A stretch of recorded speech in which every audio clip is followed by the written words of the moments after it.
Now, a few weeks ago in France, in Paris, we saw Charlie Hebdo. Je suis Charlie. And everybody running around saying, Je suis Charlie. I am Charlie.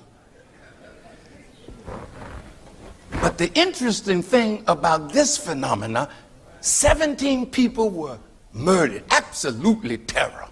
Terror.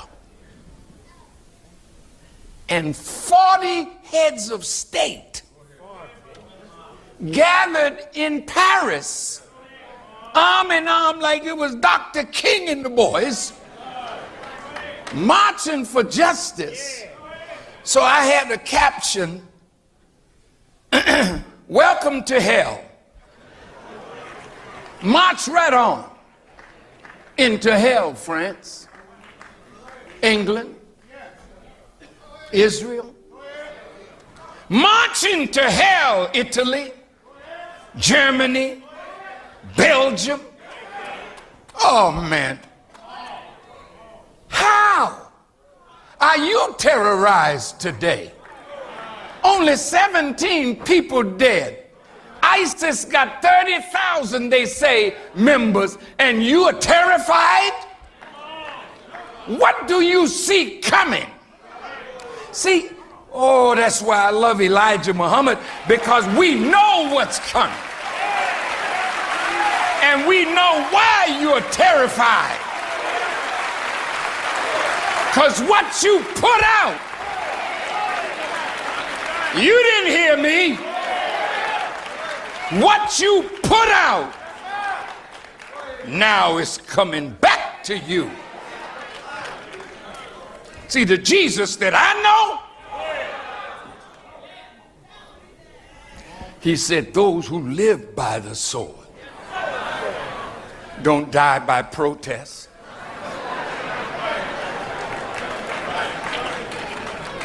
Those who live by the sword don't die by sit-ins. Those who live by the sword will die by that same sword. And look at Jesus again. No, don't run away from him. You love his name, now love his teachings.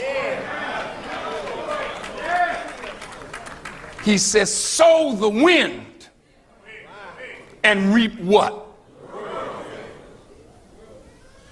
See, so all these 40 heads, I got them. Oh, did you put them up? Oh yeah, there's the criminal group.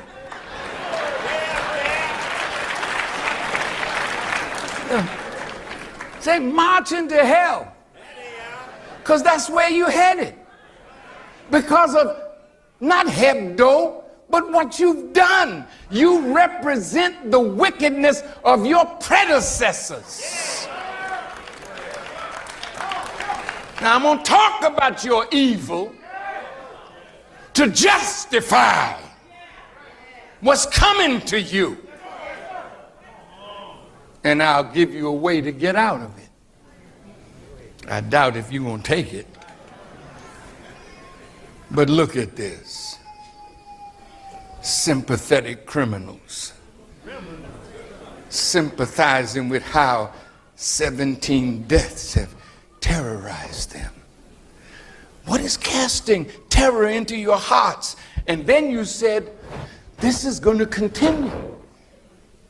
We can't stop this. We're in a war now that is not going to end tomorrow or the day after or the year after or the decade after. What did I say?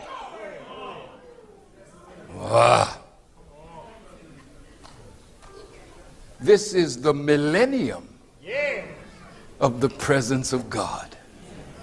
And in this millennium, evil will be done away with.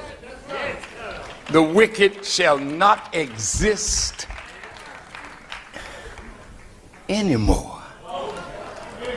And those of you who want to live in the world that's coming, you might as well make up your mind that you're going to clean up your act starting now.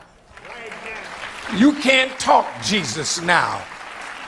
We got to see Jesus coming out of you. You can't talk Moses now. You can't talk Muhammad now. You got to be a little Muhammad or keep his name out of your damn filthy mouth.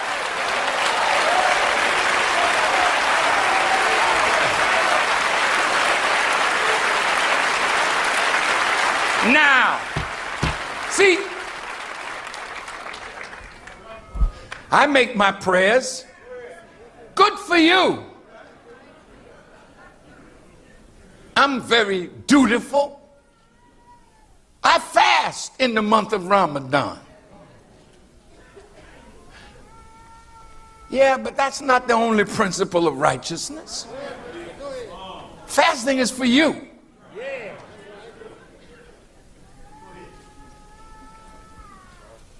But what did you send forth into the lives of others? See, that will tell me about how good your prayers are.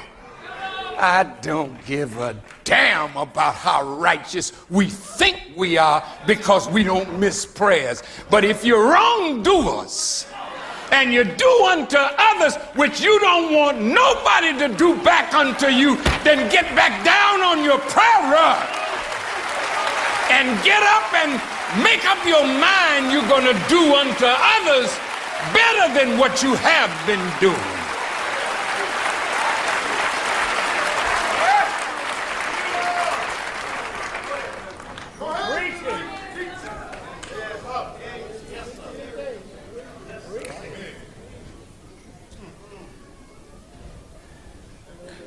In our lessons, the enemy has been called the skunk of the planet Earth.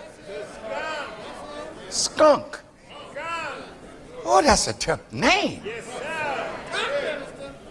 Some use polecat. A skunk is a very attractive animal. It's black and white. There's some skunks around here that are black and white too. Now I want to talk about skunk and something that rhymes with it called funk. Just pardon me, I'm feeling pretty good.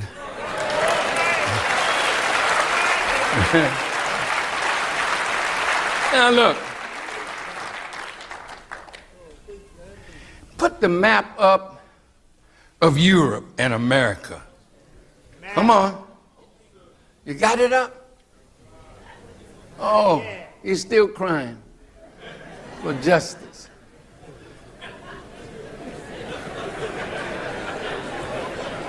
Now, how many of you have seen a map and looked at Europe? How many of you have ever been to Europe? You have. I bet you ain't been to Africa, have you? No. Some of you have. Bless your hearts.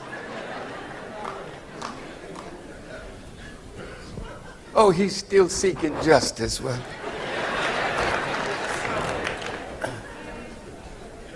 oh, thank you, thank you.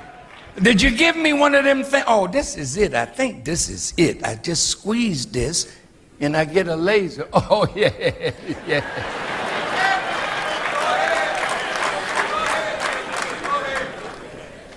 You all right? Yes, now look up here with me. See up here, that's England.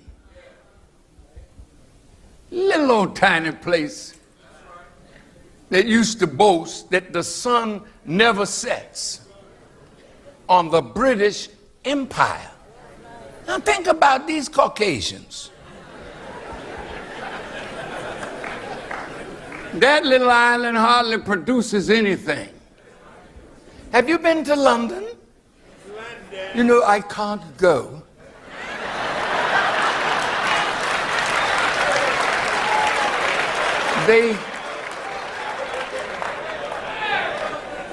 They told me I was persona non grata. So they locked me out of London. But listen, if you go there, all the beauty in London was on the backs of people that England robbed. England is a tough thief. So the criminals were meeting, discussing the rise of those whom they criminalized. See this one here? This is France. And over here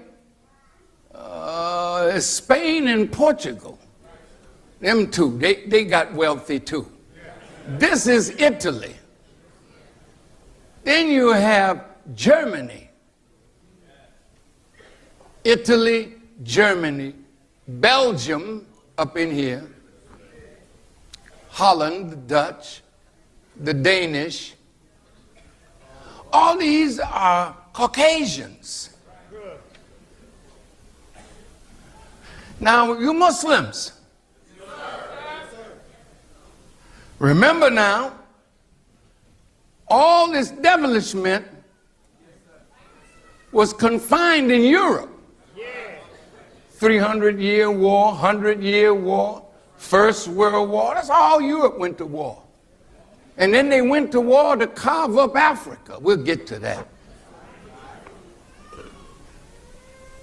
Now these people, why y'all don't have Spain and Portugal?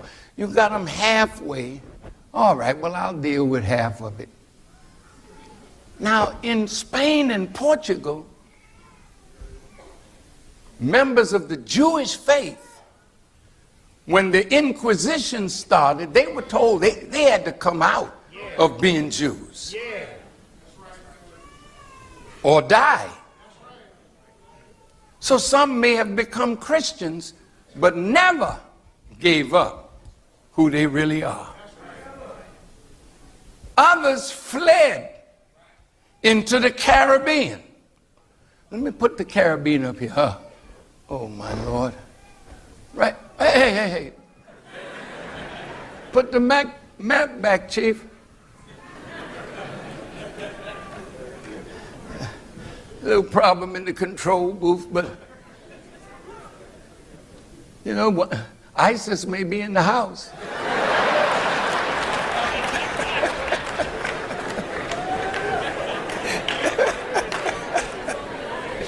Oh, it's gonna come up. Oh, your head is. And he thought he was gonna lose his head. I know.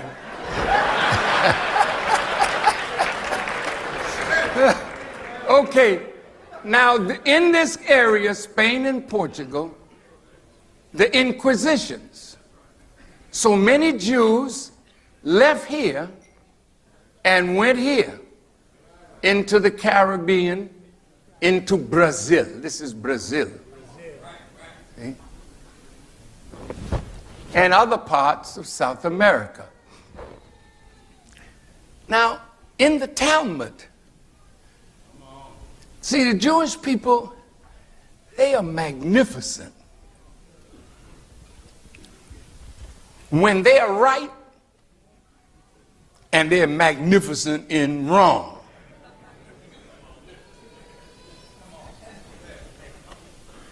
Don't be angry with me and call me anti-Semitic now. I'm like the prophets of God. That's right. That's right. They came to Israel, or the children of Israel, not because they hated them. They wanted them to get back into the good graces of God by showing them the error of their ways. But some of those prophets got killed, some were put in prison, because who likes to be shown up as being in error? So you just got to swallow it, though. May be sweet in the mouth or bitter in the mouth, but it'll be sweet when you get it down. Now look at this. All in this area, members of the Jewish people who have been taught in the Babylonian Talmud, you've got to have land, real estate. You're not a man if you don't have that. That's not a bad teaching. You're not a man if you can't build a house for your family, have a home for your children. Being a man means you're able to take care of yourself and take care of those whom you and your wife produce. It's a shame that we're having babies and going to the state, sending our wives to play like you died or you're not around. And she ain't playing, you are dead. You haven't been around. And she got to go and beg a government to take care of our responsibility.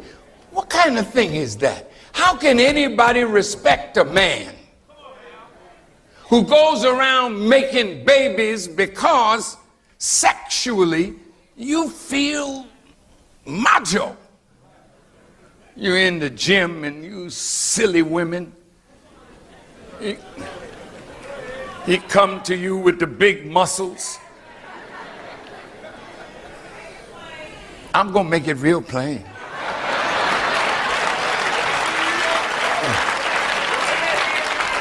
And he says, or you say, oh, isn't he fine? Look at those muscles. I can't wait to let him put those strong arms around me.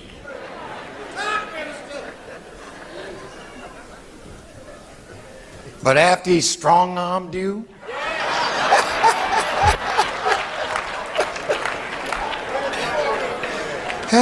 he went and strong-armed somebody else. Because just like you stupid, you got a lot of stupid sisters out there. And you're running around with these babies and nobody to take care of them. But handsome been there. Then I have to say this in the nation, man. We got to start punishing deadbeat, cheap-minded black men who claim that they're the fruit of Islam and making babies and won't do a doggone thing to take care of them.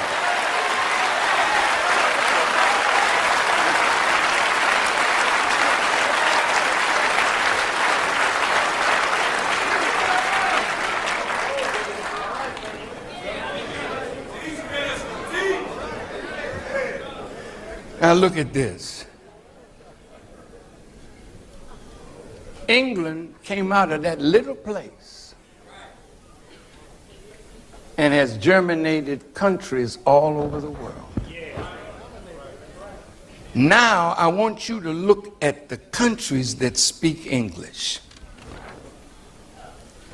There's quite a number of them. And I asked myself, wow, how did all these people speak English? Because the Englishman was there and conquered them. What language are you speaking, brother? Are you an Englishman?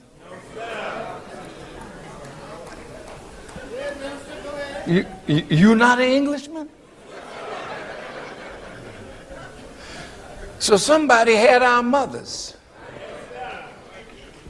and killed their ability to transfer language to us. So we speak English now. I know I have my Mexican family in here. You ain't Spanish. Oh yes, I'm Spanish. Spain came in the Western Hemisphere and interrelated with the native people. So now Spanish is your language. But it came from Spain to you. Boy, that's something. Puerto Rico.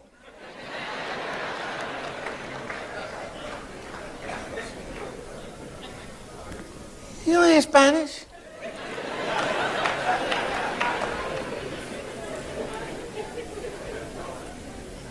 But you're different, see? We speak English, you speak Spanish. All of us, the indigenous people. Hey, Haiti, any Haitians in the house? Yes, sir. Oh, don't be bad. Well, raise that hand up. Oh, that's a Haitian? Thank you. Sister back there from Haiti. Ain't got these French names. Jacques. Chiraud. Parlez-vous français? Comment allez-vous aujourd'hui? Oh. Now you and I can't talk because I can't talk no French. So you're black like me, but I can't unite with you because language has become a barrier. Culture has become a barrier. History has become a barrier. So we're all in the Western Hemisphere divided, but all of us are the sons and daughters of Africa and the sons and daughters of the original indigenous people of this earth.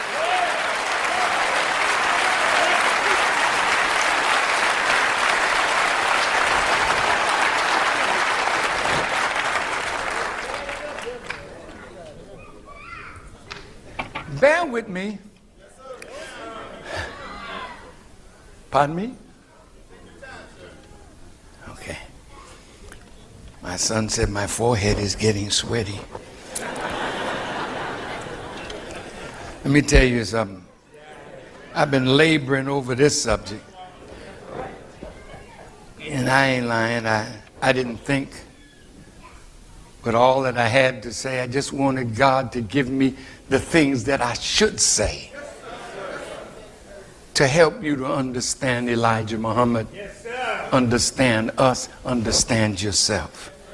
Now look at this. Oh, I love you too. Now look at this. Now, English-speaking countries in Africa, Botswana, Ghana, Liberia, Namibia, St. Helens, South Africa, Zambia, Cameroon, Kenya, Malawi, Nigeria, the Seychelles, Swaziland, Zimbabwe, the Gambia, Lesotho, Mauritius, Rwanda, Sierra Leone, Uganda. Now these people from Europe went right down into Africa. I'm going to try to get my point over quickly because I know you are not easy to stay this long with a man. You thought I was going to hit it and run.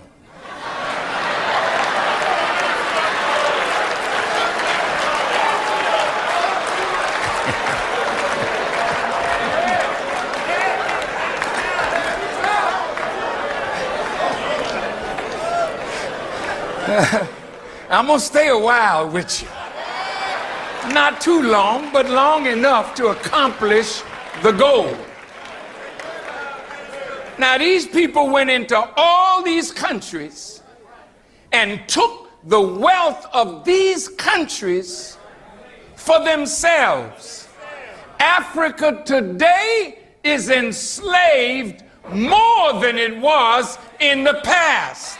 Now, don't you talk to me about African liberation. You're a slave. I just read it. Africa is a continent owned by Europeans.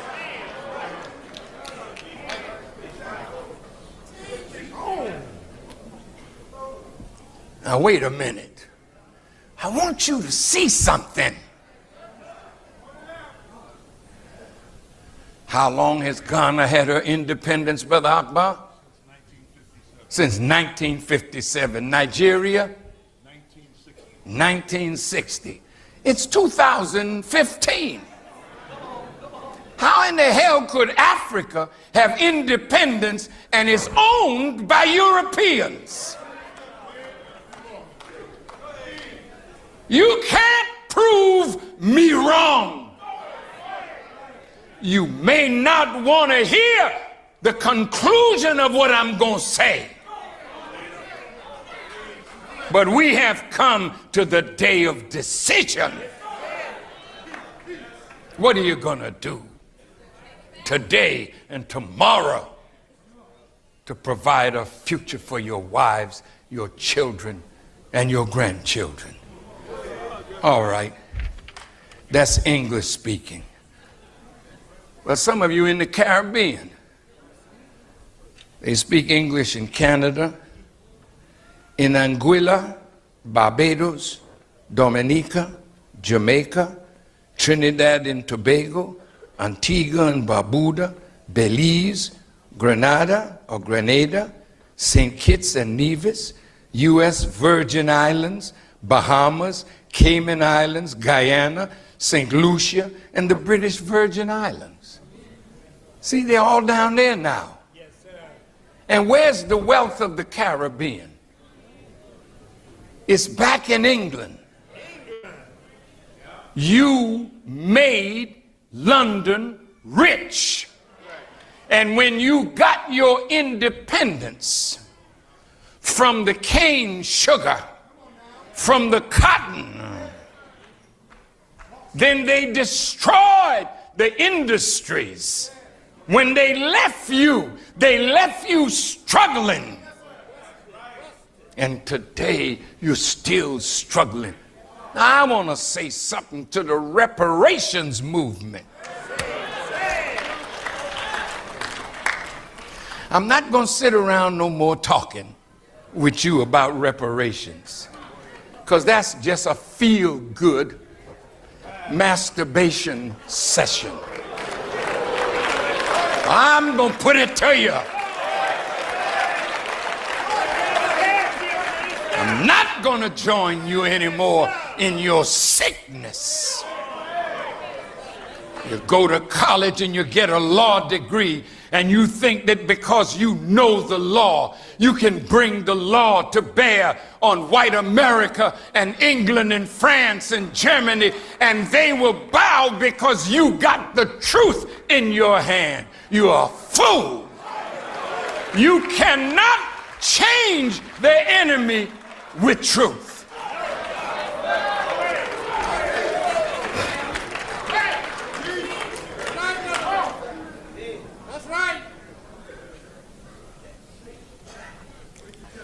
Oh, I'm going to take a little bit more, but not much.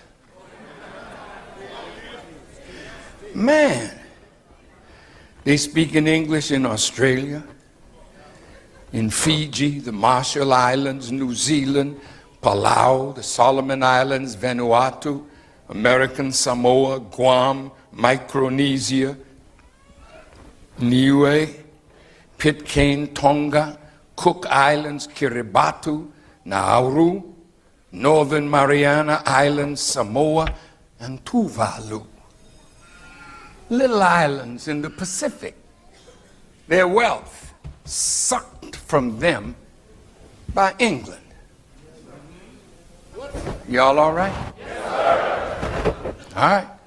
Let's go. I'm going to go to Spain and Portugal. Any of you speak Portuguese? The Cape Verde Islands, right off the west coast of Africa, was colonized by the Portuguese, and they went into our women. This was an absolute plan to have sex with black women and create mulattoes. Mulattoes. And then teach the mulatto that he's better than the African out of which they came. So the mulatto has been used by white people against the rise of their own people.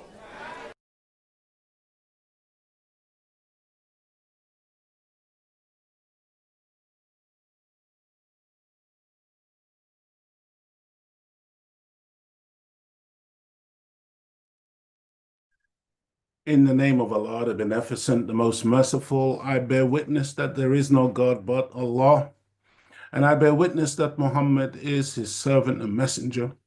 I greet you, my beloved brothers and sisters. In the greeting words of peace, we say it in the ancient tongue of Arabic. Assalamu alaikum. Welcome, welcome, welcome, dear beloved Imagination family, to another episode of the Imagination Show. My name is Brother Leo Muhammad, and sitting alongside me is my beloved friend and wife and companion, Sister Claudia Muhammad. In the name of Allah, the Beneficent, the Most Merciful, I bear witness that there is no God but Allah, and I bear witness that Muhammad is his messenger. I greet you all in the greeting words of peace of Assalamu alaikum. Wa alaikum salam, beloved. How are you all? I pray to Allah that you're all safe and well and enjoying Allah's countless blessings. As I said, it may not feel we are blessed people, but we surely are. We are being divinely guided today, and we are truly of the blessed. So wherever you are on the planet Earth, thank you so much for tuning in this week. We cannot take it for granted, that you tune in every week, but we're, getting a nice little family together, our Imagination family. So thank you once again for your time. Absolutely. And also to my beloved Imagination family, don't forget to let us know where you are currently viewing the Imagination Show from. Put it in the chat. Let us know where you are on the planet.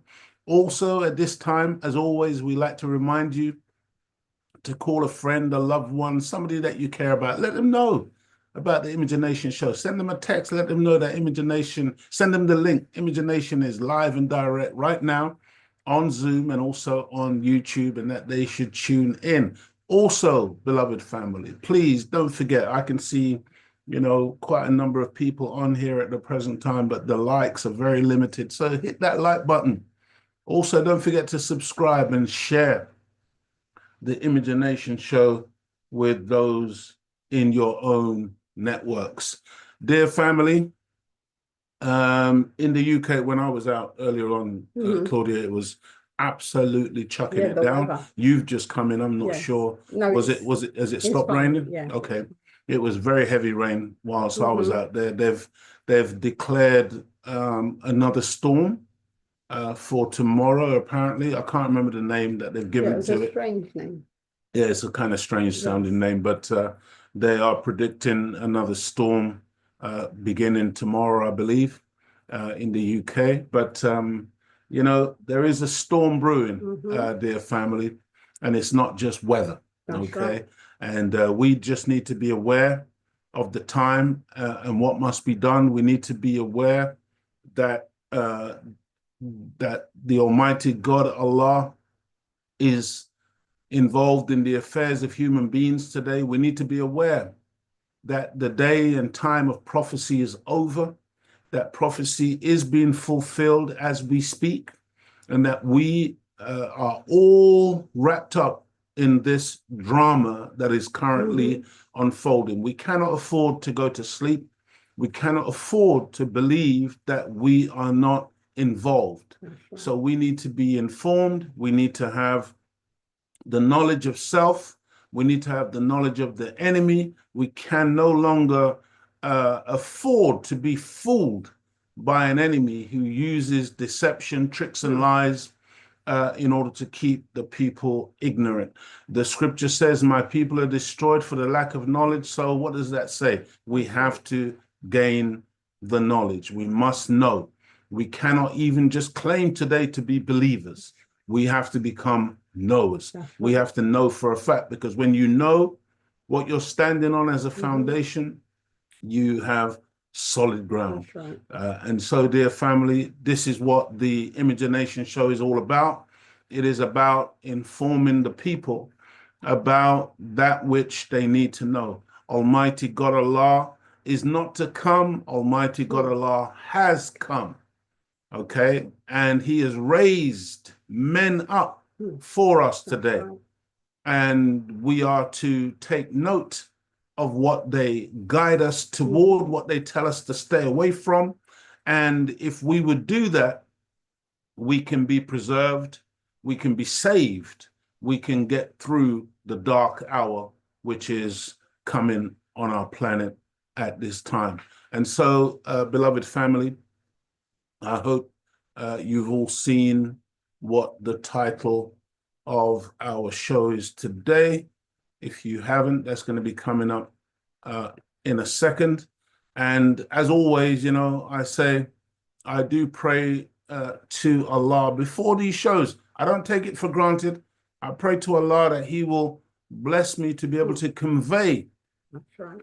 the message in a clear and concise manner, that there is no confusion by the time we're finished about what it is that we are saying. Because, you know, today is a day when we have to give a clear word, so that people are very, you know, people are no longer on shaky ground when it comes to what exactly is going on, because there are so many approaches that people think, diverse approaches that we think we can take in order to overcome this enemy. But in truth and in reality, there is really only one clear way, and that is the way in which God has laid it out for us, because He is the only power. Let me say this, dear family. The white man, who has been controlling our planet for the last 4,000 years at least, he is the God of his world. He is the God of his world. There is no prophet that can deal with a God, okay? Only a God can deal with a God, which is why Almighty God has intervened at this time, because the enemy was given 6,000 years to rule. For 2,000 of those years, he was in the hills and cave sides of Europe, grunting like a wild beast, covered in hair, and he didn't have a clue what was going on. We sent one of our prophets to raise him up from that condition. And for the last 4,000 years, he has been exercising that rule that he was granted by God.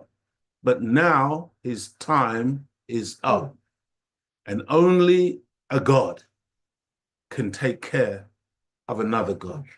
And so, you know, family, this is the time period in which you and I are living. Hence the title of today's episode. So I say, as always, welcome to episode 166 of the Imagination Show. Today is Thursday, January the 23rd. We're at the 23rd of January already. We're into the new year and we are running. And this is 2025. And the title of our show today, dear family, is Target Mars, the end of colonization. Target Mars, the end of colonization. And I hope as we go further into our program this evening, we will appreciate why we use such a title. I hope everybody is good. Again, let us know in the chat, you know, how you're feeling. If you have a question or some comment you'd like to make, feel free to put it in. And if we can address it, we will address it, dear family. And just to say, thank you, Stephen Brown, who always tunes in from his work. So, that's right. Thank you very much. I did notice, yeah, brother, I think he takes a break, or listen, don't be getting fired, brother, or getting sacked for watching the Imagination Show when you're supposed to be working. But we do appreciate you attending, even whilst you are at your place of work, dear family. So, yeah, as I said, you know, please interact with us as we go through. Now, we've used this word colonization. So let's just have a look at what the dictionary says about colonization. Colonization is a word taken from British English. Colonization is a process of establishing occupation of or control over foreign territories. Now, again, these dictionaries have been written from the perspective of the white man. And so he's very clear, see, foreign territories, not territories belonging to him, foreign territories or peoples for the purpose of cultivation. And again, remember, in the word cultivation is the word cult. It doesn't just apply to cultivating the land or plants or whatever, but it also really, when you break it down, applies to cultivating a mentality in people, cultivating a particular attitude in people. You can get people to be other than themselves if you are clever enough to cultivate them in a particular way. It's about exploitation. Colonization is about exploitation, exploiting the land, exploiting the people, exploiting everything. And it's for trade and possibly settlement, setting up coloniality and often colonies commonly pursued and maintained by, but distinct from, imperialism. So there's a link between colonization and imperialism. Imperialism, again, if you were listening to the Honorable Minister Louis Farrakhan a few moments ago, you heard he talked about the British Empire, imperialism, where these people see themselves as literally emperors. They control vast swathes of the planet, and they are imperialist in that they have this mentality that they have a right to rule over many territories and countries and peoples on our earth. And so, but distinct from imperialism, mercantilism, which is a form of trade, or colonialism. Colonization is sometimes used synonymously with settle in. Now, bear that in mind, because later on you'll see how they refer to themselves as settlers. This is what these Dutch people who went to Africa called themselves settlers in the beginning in that area that they call South Africa. This is what they call themselves in that part of the world that is Palestine, that they now call Israel. They're settling. This is what they call themselves again when they went to North America. And so understand that this language really comes back down to this process of colonization. As with colonization in biology, in biology, they will take bacteria or some form of disease, put it in a petri dish, and it will colonize, it will multiply, it will take over that space. And this is what colonization does. The country that we call today North America, America, the great America, began as 13 colonies. 13 colonies. And now it is 50 states. 50 states consisting of some 350 million people. And so go ahead, sister. And don't they call it a colony of ants? Absolutely, absolutely. And a colony is a group of people or creatures that take over territory. So let's just be very, very clear. I put this image on here, which really is a depiction of this Britain again, who claim to rule the waves, who claim to be, this great empire that the sun would never set on, as the Honorable Minister Louis Farrakhan mentioned again. But when you talk about colonization and colonies, you can just put a British flag and that speaks volumes. That's like a stamp of what it is when you talk about colonization. It's very much that which the British and now the Americans do. They cannot help themselves. It is what they do. It's their nature. It's like that bacteria that you put in the petri dish. It just multiplies. It just spreads. It just kills or devours or takes over whatever it is subjected to. See, this is how you've got to understand this. It's not even when you understand the nature of the colonizer, it's not even a choice then. It's just what they do by nature, dear family. I hope everybody is good.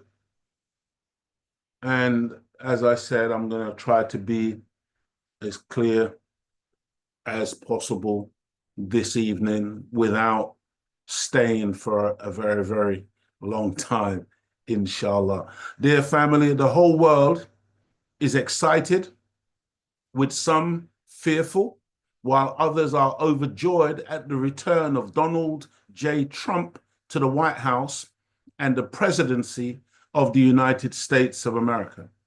I am not a supporter of Trump, but at the same time, nor do I buy into the Trump derangement syndrome, TDS, and negative propaganda that much of the mass media and other powerful deep state forces are selling, okay? I do not support this man, but nor do I buy into the Trump derangement syndrome and the propaganda that is being spread by mass media and other powerful deep state forces are selling. Trump is no better or worse than any of those who have gone before him. And like all the rest, he is a genocidal, imperialist, liar, and thief, and he will do the same as they have all done during the blood-soaked history of the Western white world. I hope you see, family, we got to get away from this emotionalism that these people want to get us into, focusing on this man like, oh, this man is coming with something new and different and outlandish and so strange. And why does he have to behave like? No. Trump is just manifesting what they have always done. Do you know one of the main reasons why they hate this man so much? It's because he's actually not a politician. He's a businessman, wicked like all the rest of them, but the politicians are trained professional liars. Trump is not a trained professional liar. He's a liar, but he's not opaque with his lies. He is transparent with his lies. You can see right through them. So, see, they don't like him because he embarrasses them. Because he says up front what they think, what they do, but what they would never say in the manner in which he says it. So he embarrasses them. He exposes them because he is one of these classic American white people, like the ones who rode into the West and destroyed the Native Americans. He's one of these that they say, oh, he shoots from the hip. You see, he has no filter between his mouth, his tongue, and his brain. Whatever Trump thinks in his head, he tends to let it come out.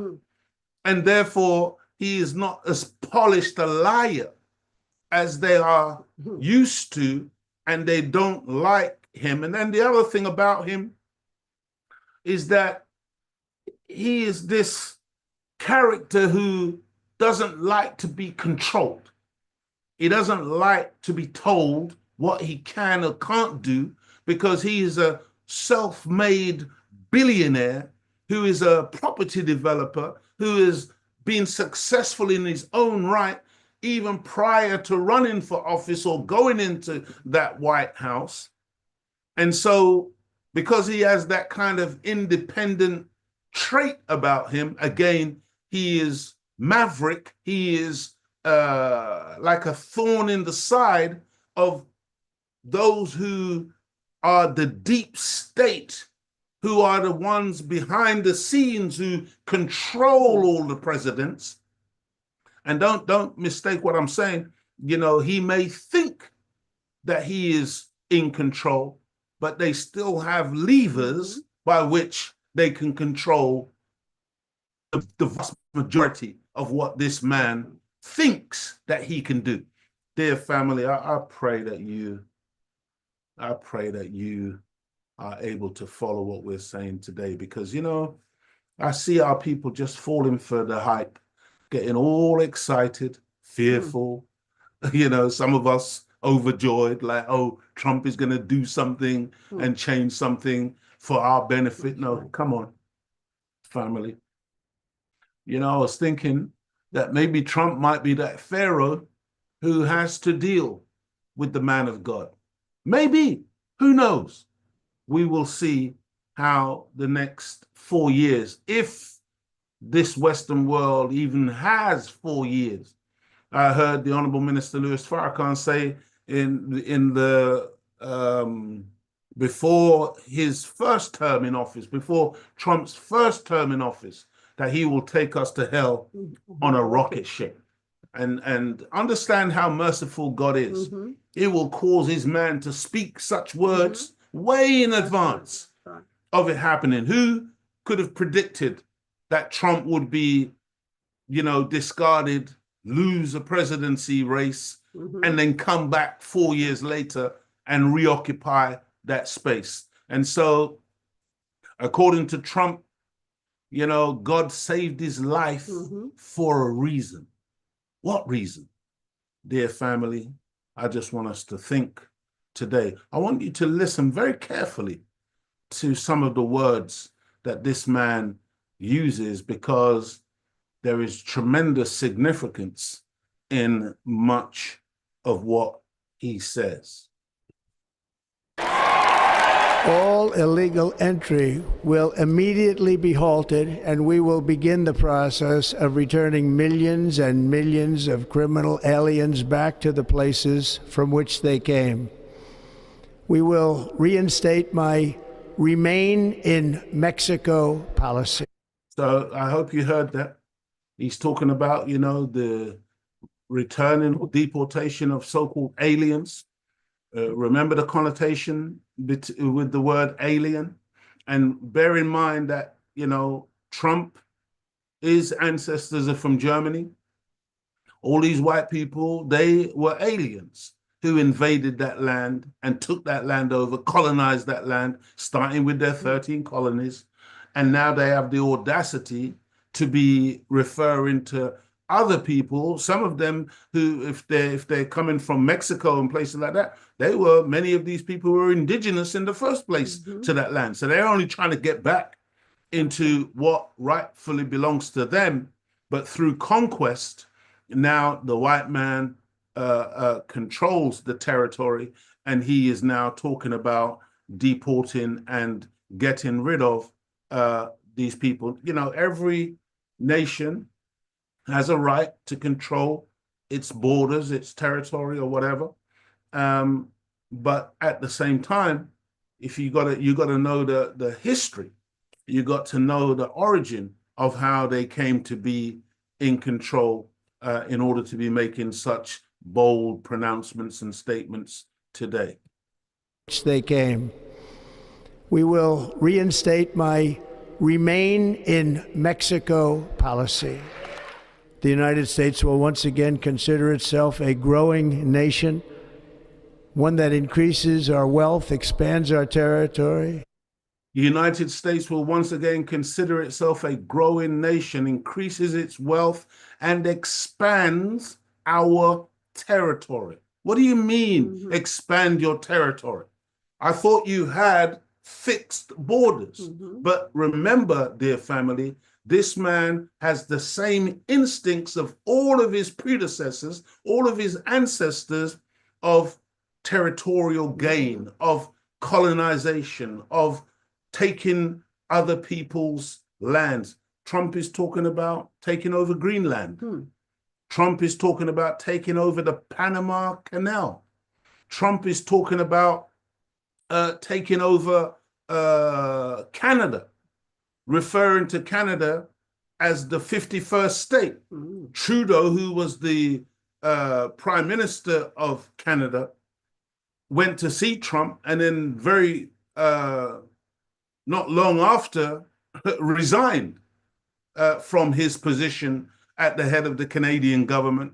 And I heard Trump referring to him as Governor Trudeau. So Trump is now trying to turn Canada into the 51st state of the United States of America. And understand, family, what he is saying here is not some lightweight stuff. You see, he wants to call the Gulf of Mexico the Gulf of America.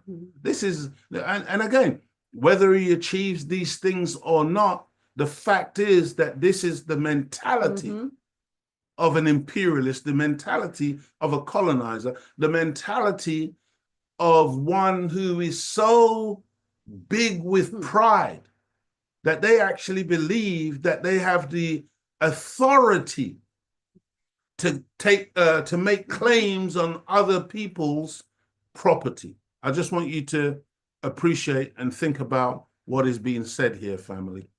Growing nation, one that increases our wealth, expands our territory, builds our cities, raises our expectations, and carries our flag into new and beautiful horizons. And we will pursue our manifest destiny into the stars. And we will pursue our manifest destiny. I want you to hold those words in your mind, because we're going to come back to that in a minute. We will pursue our manifest destiny. These are not words that Trump is reading from a teleprompter at the present time. This is a speech that's written. This is not, he's not speaking off the cuff. And when you hear terminology like that, understand that that's not just some random words. That these words have tremendous meaning, which we will come back to. Just bear with us, dear family, because this is very, very important. New and beautiful horizons. And we will pursue our manifest destiny into the stars, launching American astronauts to plant the stars and stripes on the planet Mars. To plant the stars and stripes on the planet Mars. Now, okay, let's assume, dear family, that Mars is a place where there are people or beings, Martians. Does Trump sound to you like somebody who is saying, oh, we want to go and coexist with the Martians. We want to go and coexist with the people of Mars? Or does Trump sound to you in his arrogance like somebody who's saying, we're going to go and plant our flag on Mars?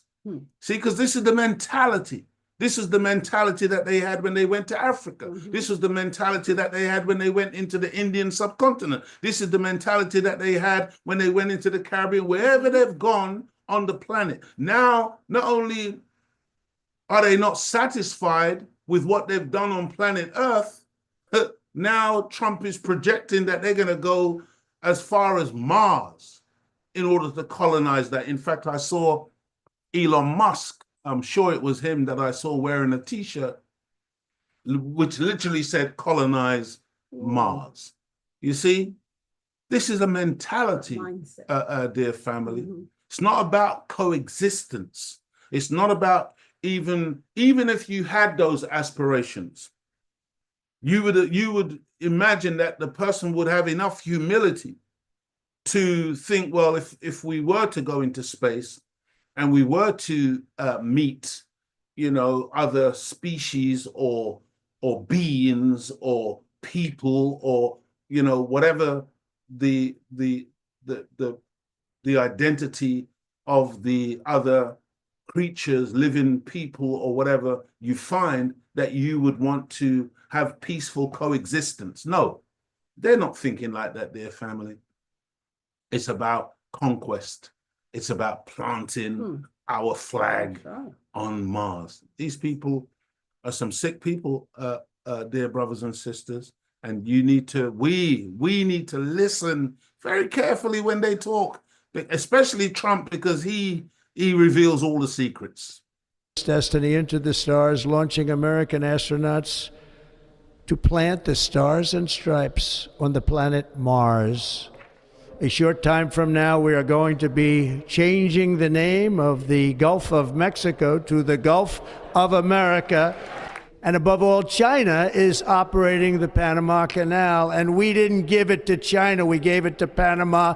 And I mean, by the way, this notion that China is operating the Panama Canal is an absolute, just a blatant lie. But listen to the language. We didn't give it to China. We gave it to Panama. As if the Panama Canal belongs to Panama. It's a Panamanian territory. But here's Trump, you know, he's going to take it back from the Panamanians. He's going to take it back from Panama. And I think it's even been muted that he may consider, you know, military power to go and take the Panama Canal. I just want you to appreciate, dear family, the kind of atmosphere that is being created now with the return of Donald Trump. But it doesn't mean, again, that he is doing anything really different to what his predecessors, to what his ancestors were all about. It's just that he is much more transparent in his desires, in his aspirations, in what he would like to accomplish, dear brothers and sisters. So as we close out on this one, let's just listen again. And we didn't give it to China, we gave it to Panama, and we're taking it back. We're taking it back. He sounds like a child in a playground talking about some sweets that you know another child has taken, and he's gonna take it back. He sounds like a bully. Yes. Yeah, like, yeah, I'll get it back. Yeah, that's a good term. Yeah. Say it again, sister. No, I said he sounds like a bully. Like, yeah, I'm here now. I'll deal with it. I'll get it back. Yeah, the big bully, Yes. America, the big bully. Dear family, you remember the term manifest destiny used by Trump in his speech was not a throwaway line, but is a phrase that represents the belief in the 19th century United States that American settlers were destined to expand westward across North America. And that this belief was both obvious, manifest, obvious, like the, you know, that's what he's saying, that it was manifest, it was obvious that they were going to expand, and certain, that's what the term destiny means, certain destiny. The belief is rooted in American exceptionalism. See, when you hear them saying, God bless America, you know, not God bless the planet, God bless the people of the world, but God bless America. American exceptionalism. America, you will hear them boasting that they've got the best military, they've got the best economy, they've got the best democracy, they've got the best, they're the best, they're the best. See? And, you know, we're taught, dear family, in the teachings of the Most Honorable Elijah Muhammad, that whenever you're on that tip about, oh, you're better, that's Satan. Yes. Okay? I am better. You know, I am better. You are listening to a satanic pronouncement. Okay? And this manifest destiny, this certainty of their, you know, ability to expand and take over and rule and dominate the planet. Go ahead, sister. It's really just it's just part of this hubris, this type of characteristic that accompanies the Caucasian in terms of his nature. The belief is rooted in American exceptionalism and romantic nationalism, implying the inevitable spread of the Republican form of governance. You know, this is a kind of Republican leaning, but in truth, it's not, dear family. Whether it's Republican or Democrat, they've all been about this business of expansion and domination and taking over. Just like here with Labour and Conservative, it doesn't matter which one of them is in office, they play the masses of the people off between these two sides, making you think that you got some kind of choice, making you think that you may get a different type of governance, but all it is would be like a window dressing or surface changes. But in reality, when you get deep down into the reality of what's happening, you will see that there's a continuation of the same mentality, the same processes. And this is hence why, again, we use that terminology of a deep state. It's a state that's buried. It's a mentality that's hidden, that continues a mode of operation that really never changes. Right. From day one, from the time of their establishment on our planet, this is what the Caucasian has been about. And so, dear family, the belief is rooted in American exceptionalism and romantic nationalism, implying the inevitable spread of the Republican form of governance. It is one of the earliest expressions of American imperialism in the United States of America. America is now an empire. Okay, it's an empire that dominates large portions of our planet. And, they're not retreating from imperialism. They have embraced an imperialist doctrine, an imperialist foreign policy, an imperialist mentality that informs them that they are the superpower and that everything and everyone must come under them. Here's some proof for you, family. The United States is not just a country, it's a global force. But how did this superpower spread its influence across continents? The answer lies in its vast network of military bases, a strategic web spanning over 750 locations in more than 80 countries. Did you hear that, family? Did you hear that, family?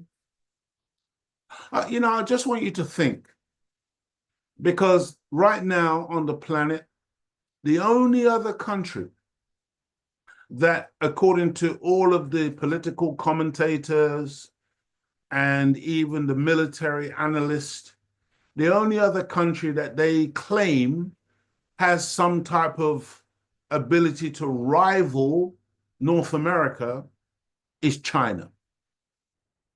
How many military bases has China got outside of the Chinese landmass? Very few. In fact, they've got one that we know about in Djibouti in Africa.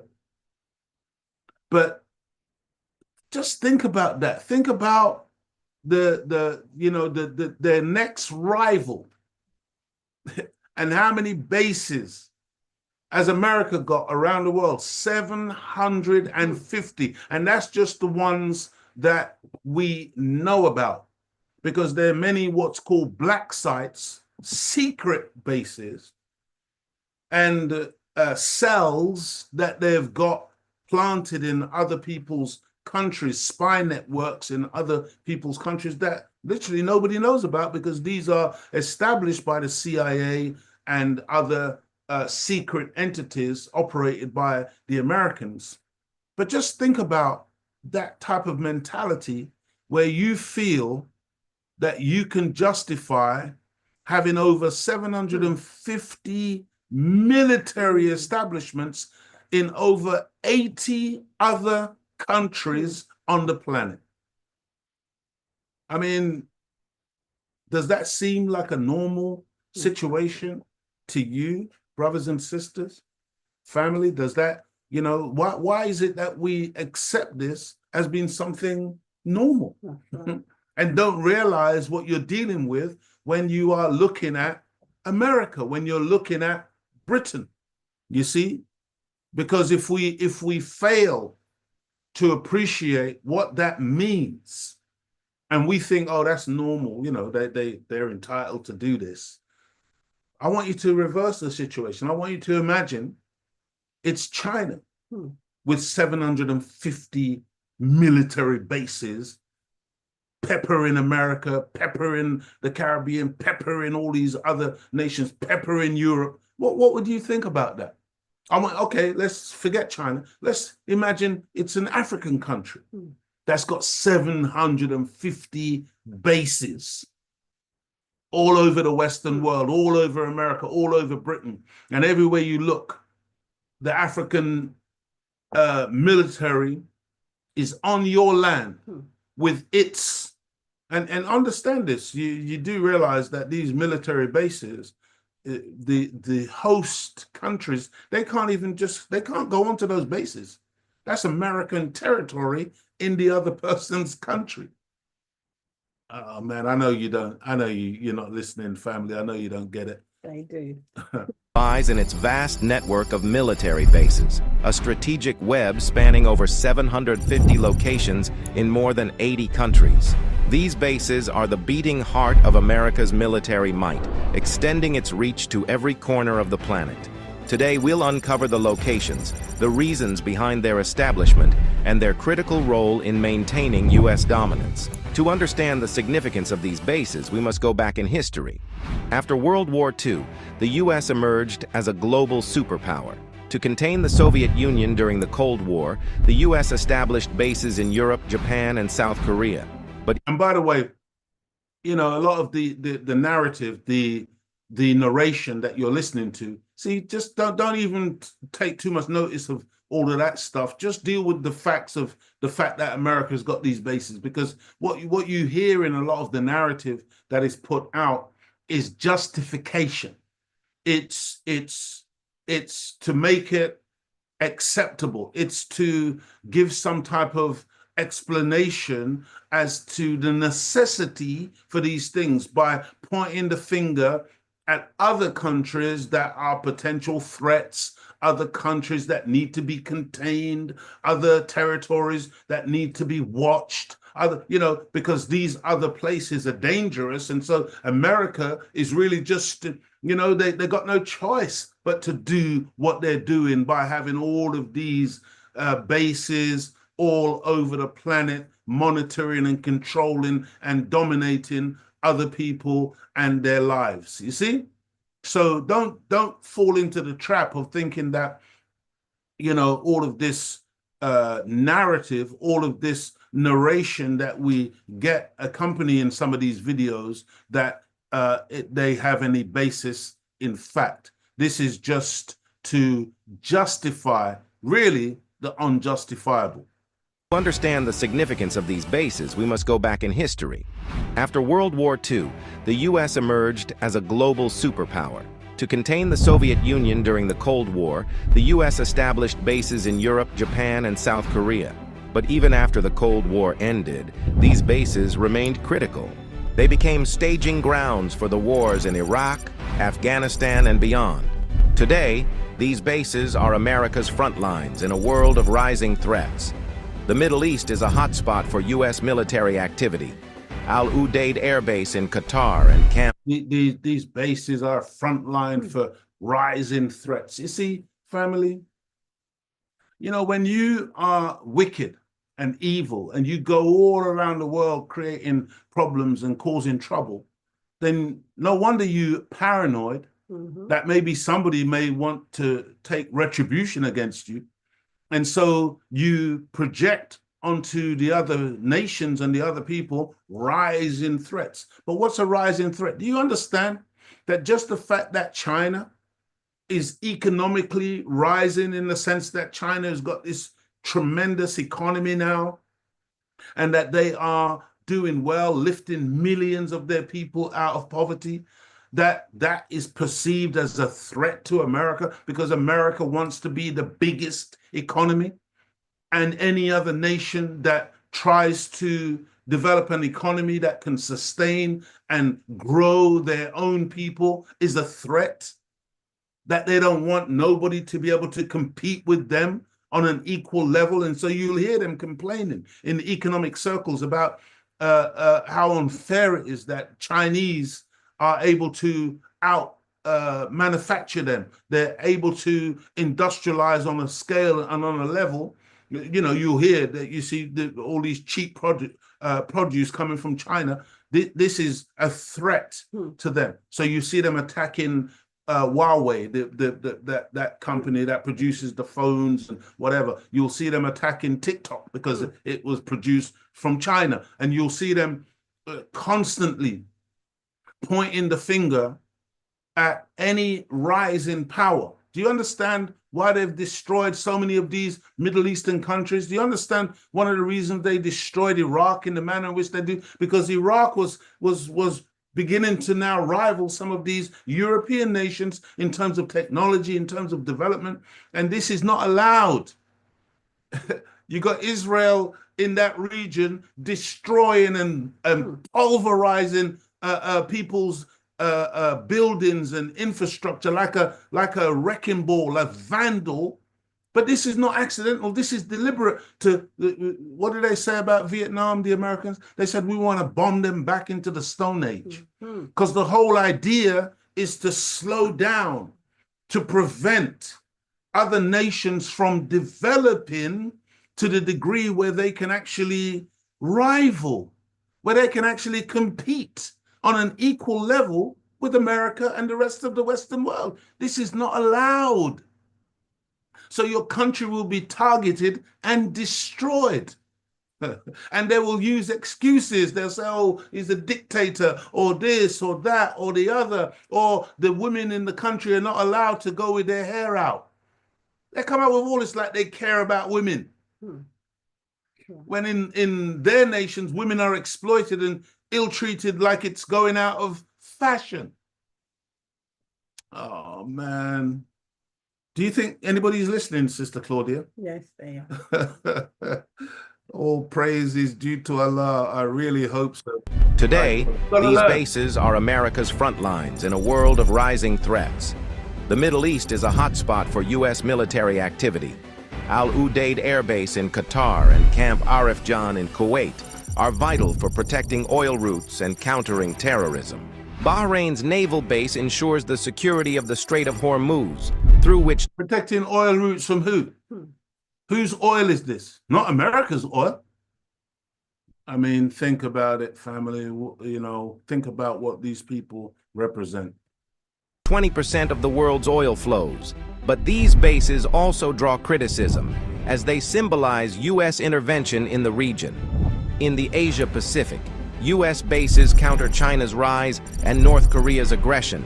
Guam's Anderson Air Force Base is a launch pad for bombs. China's rise and North Korea's aggression. What aggression?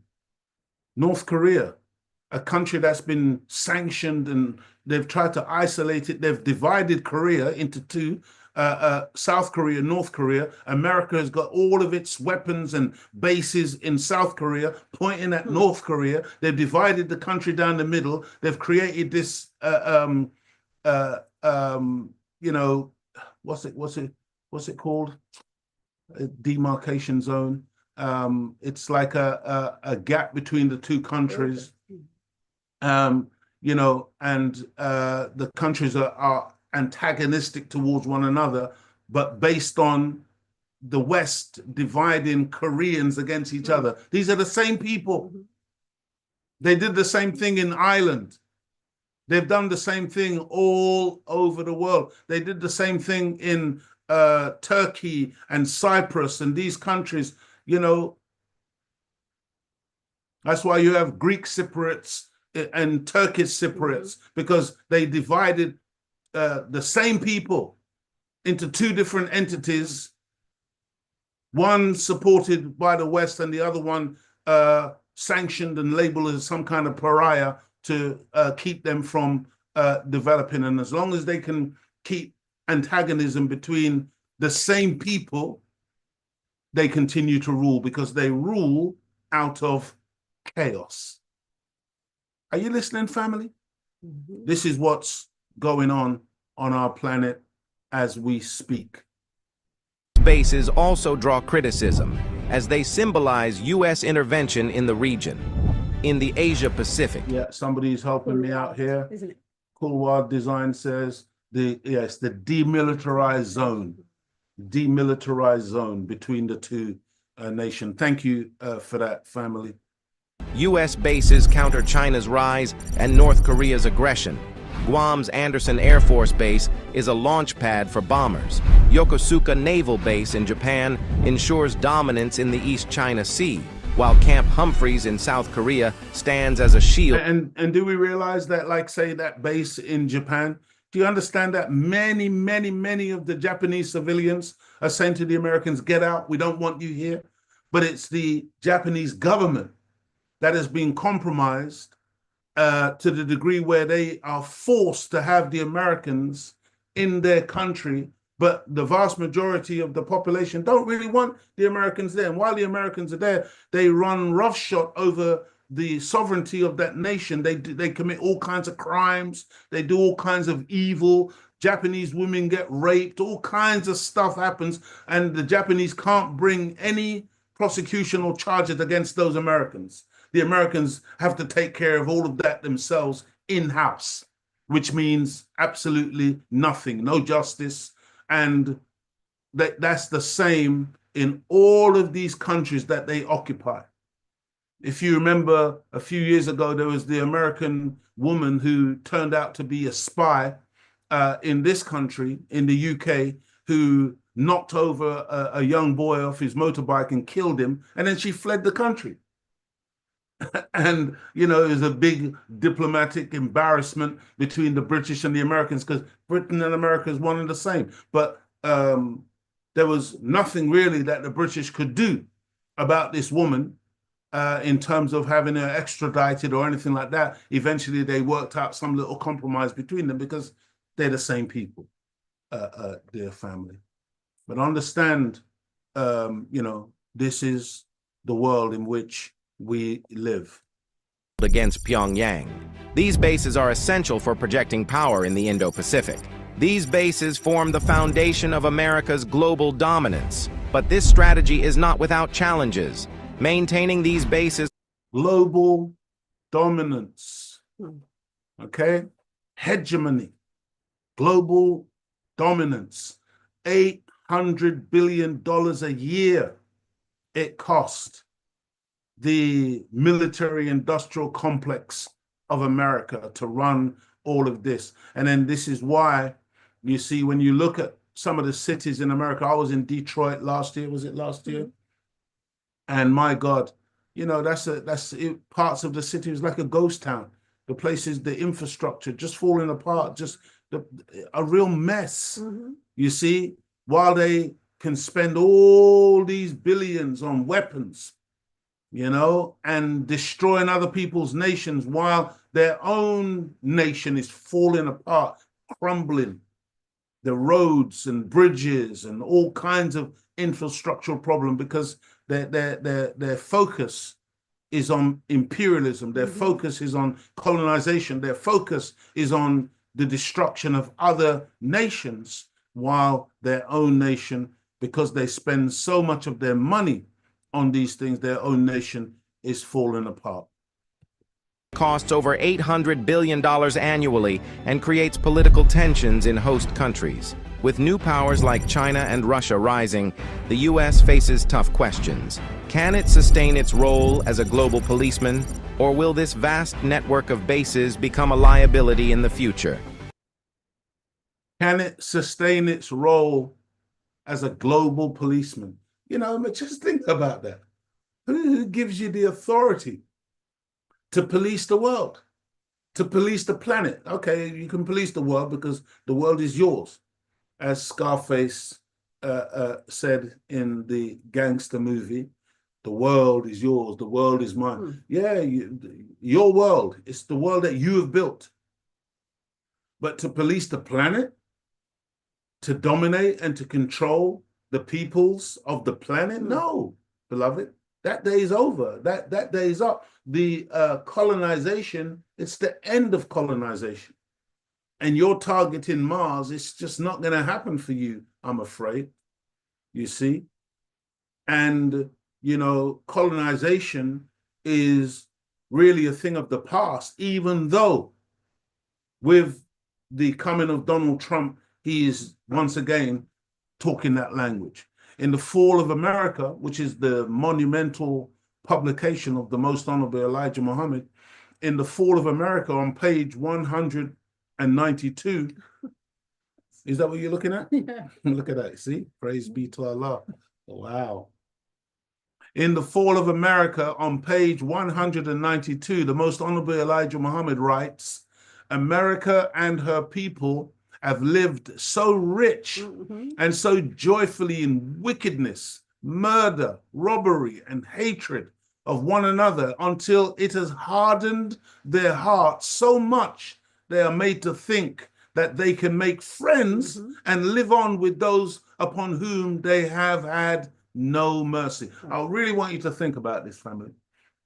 I was watching something the other day and I was listening to these Israelis and they're saying after their genocide and their slaughter of the people of Palestine, they want the day after to stop Palestinians being radicalized. They want Palestinians to love them. They want Palestinians to love them. They want Palestinians to live with them in, a love fest. Because really, obviously, the Palestinians obviously misguided. They don't really understand how lovely these people are. It's the fact that we're killing all of these Palestinians at the moment. That's really irrelevant. What we want to do is stop Palestinian children being radicalized. So obviously it will be disallowed for the Palestinians to teach their children about the last 75 years, or in fact the last 15 months. These things need to be eliminated, and they need to be taught that Israel is wonderful, gorgeous, that Israel is ordained by God, that Israel has a right to all of the land, and all the Palestinians have to do is just relax, be quiet, just go along, with us. Just come on, we'll give you a little space over here where you can be good little boys and girls, and forget about your history, forget about your culture, forget about anything that makes you the indigenous inhabitants of this region and this land, and everything is going to be great. I just want you to think. Because these people this is what the Most Honorable Elijah Muhammad has written here. You see, that he says, it has hardened their hearts so much that they are made to think that they can make friends and live on with those upon whom they have had no mercy. That's right. That you're going to forget the merciless onslaught that has been meted out to these people over the last 15 months, killing men, women, and children to the tune of hundreds and thousands. Because I'm telling you, when the final count is made, people will be shocked, because it's going to be in the hundreds of thousands of human beings who have been killed and maimed under this barbaric onslaught by Israel, funded and financed and facilitated in terms of the weapons, the arms, by America, by Britain, by Germany, by these Western white powers, family. Because nothing has changed. The same colonization mentality that was in the 19th century and the 18th century before is alive and well today. The difference is that we can actually now see it live streamed on our devices, on our phones, on our computers. We can actually watch a live stream genocide. Dear family, the messenger continues in the Fall of America. They crushed all the weak nations of the earth with their power and brought them into the clutches of slavery. They forced other nations to bow. They pushed their borders around the earth as Nebuchadnezzar did in his day and time. See, that's what Trump is talking about. The Most Honorable Elijah Muhammad said they pushed their borders around the earth. You see, all of these entities, these 750 bases, this is American territory in other people's countries. Think about that. And these are impositions in many of these countries. A lot of these countries don't want them there. But America, mighty America, intimidates these nations and forces them, as the Most Honorable Elijah Muhammad says here, to bow, and enslaves these people in their clutches. This is what we are witnessing, family. Listen to this Caucasian man who has done his research on America. Hi, this is the James. Today I'm going to talk about how many years America has been at war. You hear it all the time, like 95% of its existence or other percents. It's always different though, no one really knows. It's one of those internet things where everyone parrots everyone else and no one really looks shit up. But I did, so I'm going to put my lists and figures on screen while I tell you about it. Pause it frequently, read it all, let it sink in. I commingled these lists from several sources. None of them are complete, and I really think I have here the most complete and accurate list on the net of this subject. So I divided it all into 3 categories: official declared wars, interventions, and overthrows. As an aside here, although I know French, I personally find it annoying when people use French or other words not of their native language just to try and sound fancy. The term overthrow got to be replaced by the French word for cut, coup, C-O-U-P, which just sounds to me like a pigeon talking. So I don't use that word. Digressing, I used to have all this on my old blog on a separate page labeled Imperial Crimes. Now it's been updated as of yesterday, and here it is. So, how many actual, official, real wars has the USA been in? 50. Here's a more interesting way of looking at it. America has been officially at war with the countries of Afghanistan, Albania, Austria, Austria-Hungary, Belgium, Bolivia, Bosnia, Cambodia, Croatia, Egypt, Fiji, Finland, the Kingdom of Hawaii, Hungary, Italy, Laos, Libya, Mongolia, Morocco, Negros, Nicaragua, Pakistan, the Philippines, Poland, Pulahanes, Romania, Serbia, Slovakia, Somalia, Tabato, Thailand, Vietnam, Yemen, and Zamboanga, all 1 time each. They have also had wars with Bulgaria, Cuba, the Dominican Republic, France, Grenada, Haiti, Japan, Lebanon, Moro, Samoa, Spain, Sulu Sultanate, Sumatra, the USSR, and... Are you listening, family? He's not making up stories here.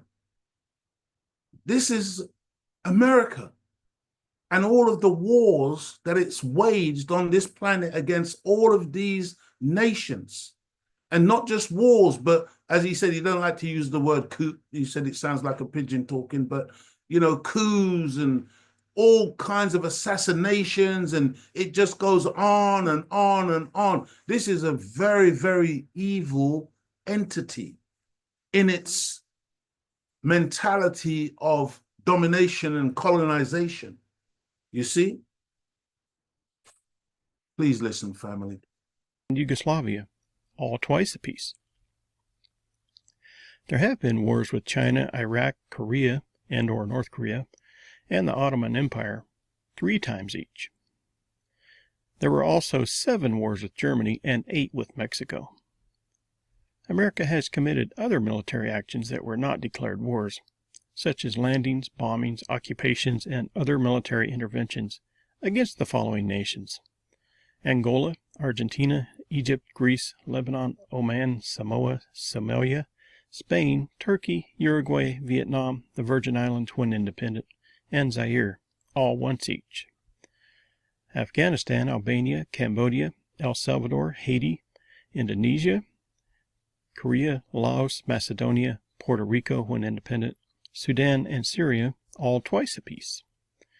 Chile, Colombia, the Dominican Republic, Germany, Guatemala, Liberia, Libya, Mexico, and Yugoslavia, all 3 times apiece. Iran, 4 times, the Philippines, 5 times, and Cuba, Iraq, and Nicaragua, 6 times apiece. China and Honduras have been assaulted 7 times apiece, and Panama gets the record with 8 times. American instigated or sponsored regime changes, whether successfully completed, attempted, failed, or ongoing, have been frequent as well. Of course, this list is just what we know of for certain, as there are certainly more than that never got into the news nor historical records. Once, there was Afghanistan, Argentina, Armenia, Chile, the Congo, the Dominican Republic, Georgia, Ghana, Grenada, Honduras, Indonesia, Kazakhstan, Kyrgyzstan, Lebanon, Malaysia, Nicaragua, Poland, South Africa, Tibet, Ukraine, and Vietnam. Twice, Brazil, Cuba, Guatemala, Haiti, Iran, Iraq, Syria, Ecuador, and Turkey. Thrice, China. 4 times, on itself, the USA. The first 2 attempts were successful, the last 2 were not. These are counted as, briefly, the Federal Reserve Act in 1913. Are you listening to this part, family? Because they make war against their own selves. See, this in the scripture, I think it's called Satan casting out Satan. See, when they will usurp their own laws and their own rules of conduct, and they will fix elections, they will overthrow their own government, they will assassinate their own leaders. This is what the area that this individual is going into now. So, you know, just listen, please. On itself, the USA. The first 2 attempts were successful, the last 2 were not. These are counted as, briefly, the Federal Reserve Act in 1913, the JFK assassination in 1965, the so-called Purple Revolution in 2014, and the so-called quid pro quo impeachment in 2020. Total of all wars, landings, incursions, occupations, and regime change events is 245. This divided into 247 years averages 1 military event per 1 year. Percentage-wise, it's 99%. But total actual years of peace with no actions at all is 69. This averages almost 28% of years at peace. So a mean average is 99% wartime, but actual time at war is 72%. So 99% of the time they're at war. The mean average, according to him, is 72% of the time they are at war. Just think about a people in a nation like that sort of mentality, where it's just warfare. Your whole existence is based on attacking and destroying other people on the planet. This is due to many overlapping wars at once for most years. In conclusion, we have a sobering pile of statistics yet again, and pretty accurate this time. So before you get all hyped up about the current conflict or the next one, think about all this. Why is it an emergency this time? Are you going to be a sheeple and cheerlead all the xenophobia towards the next world leader or the next country that has that the U.S. government tells you to hate? Or will you see the pattern, the manipulation, and choose not to be a sycophant anymore? Food for thought. He said, would you choose not to be a sycophant, I think is the word he was using, but really it sounded like he said psychopath. But that's because, you know, dear family, I've used this analogy before, I'm going to use it again. I want you to imagine, you know, you've got a friend, and that friend picks you up each day because you both work at the same place, and he drives, and, you know, he picks you up and gives you a ride, gives you a lift to work every day.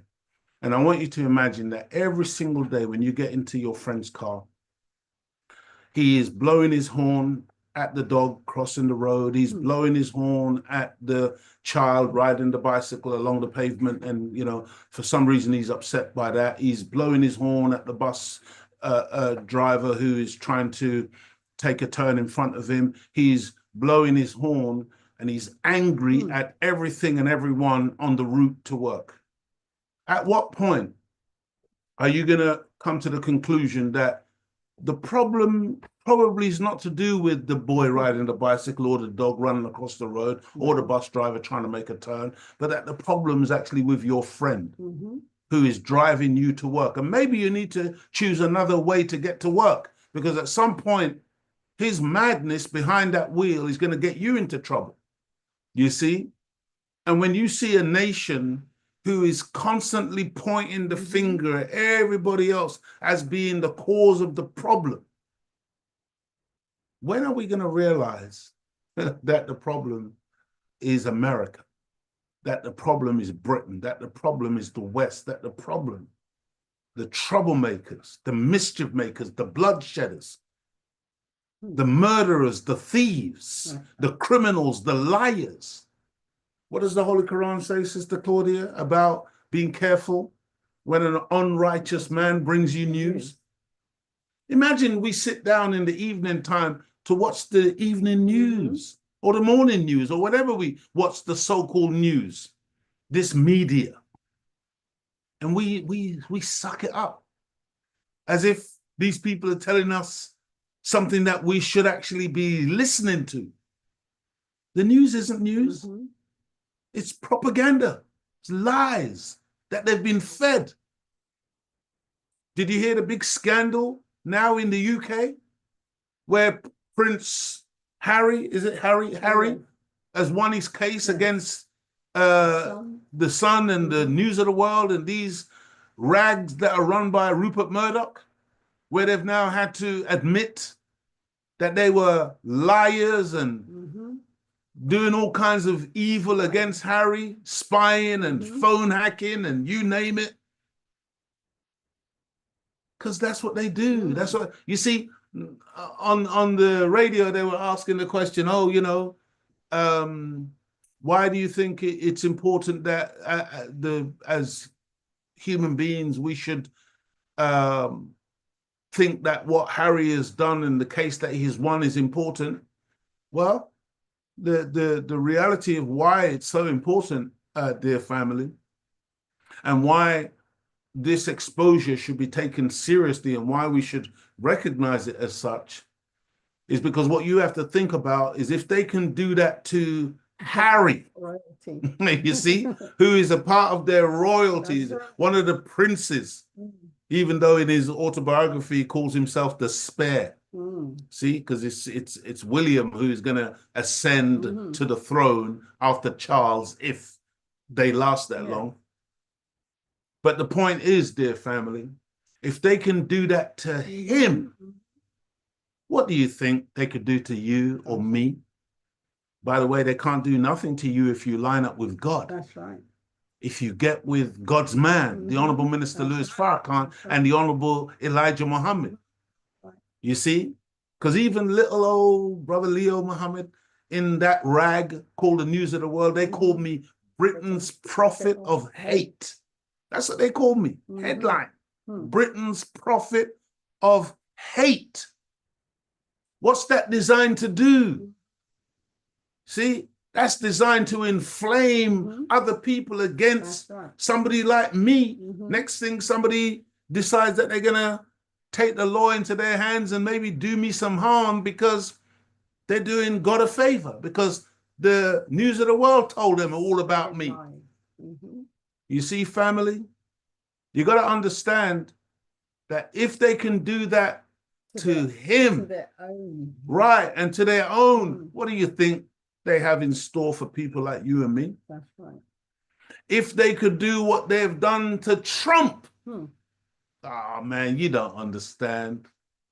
Trump is a bit of a thorn in their side, even though Trump will carry out their agenda.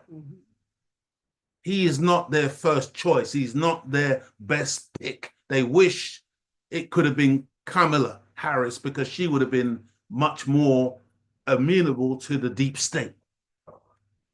But Trump will be manipulated, and with his own ego and his own white supremacist mentality, he'll do their bidding just the same anyway. But my point is, dear family, when you see what they were able to do to him, my God, do you understand that the ordinary man and woman in the street don't stand a chance against these demons?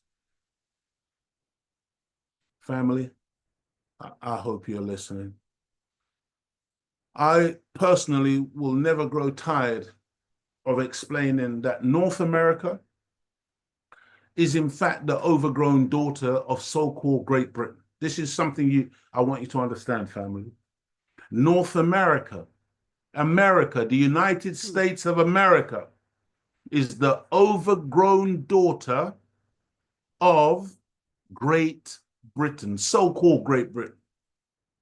And that the special relationship that their politicians on both sides of the Atlantic constantly talk about is a euphemism for the fact that the two countries are one and the same. They're one and the same, carrying out the exact same agenda of conquest and colonization, accompanied by the death and destruction of the natives and never-ending expansion of stolen property and land. The people of Mars would see their planet turned upside down. Let me tell you something. If these people were ever able, don't forget they've sent probes and landers to Mars, and then these machines malfunction or they disappear because there are people on Mars. They're not exactly like us. They're a little bit different. So teaches the Most Honorable Elijah Muhammad that Mars is actually a place where there are beings, there are people on Mars, but whenever they send their probes and their landers on the Martians take them and mash them up, okay? Because you're not, the Martians are not going to allow you to come and colonize Mars. And aren't we taught that the Honorable Elijah Muhammad said that you can't go to other planets anyway? Yeah. Your eyes will get the Sucked out. Yeah, Well, you'd have to remain in your contraption. Yes, You're not going to be able to go. You can't. Despite all of these sci-fi movies that they make, and they've got their colonies on Mars, and they've got their colony on Pluto, and they've got their colony on Uranus or whatever. Stop it. You're not going there. And specifically to the white man, this is where you were born. And this is where you will die. That's right. You are not going to colonize Mars or any other planet. That's right. You've done enough damage here. Just think of that. Think about the audacity, that mentality, where you have done so much harm, blessed to be birthed onto with all of its beauty. And all you can do, you know how many species of creatures and animals that this white man has made extinct? But now he's so clever that he has the whole world believing that he is the conservationist. I can't say the word. Yeah, the one who looks after the planet. Yeah. Family, I'm not English, okay? It's not my language. Conservationist. That he's the conservationist, that he is the one who is concerned about the planet, that he's the one who's concerned about the animals and the preserving the species. And come on, man, stop it. This is the same man that's got tusks on his wall, that's got whole lions' heads on his wall, that's got deers and antelopes, and he's the great white hunter. Don't have short memories, family. That's not an African trait. That's not what we do. This is what they do. They're the ones who have gone cutting down the Brazilian rainforest and doing all that they've done in order to populate IKEA with wood. That's what they do. Now, they want to tell you that, with their so-called Green New Deal and all the rest of it, that they are the conservationists. Did I get that right that time? Yes.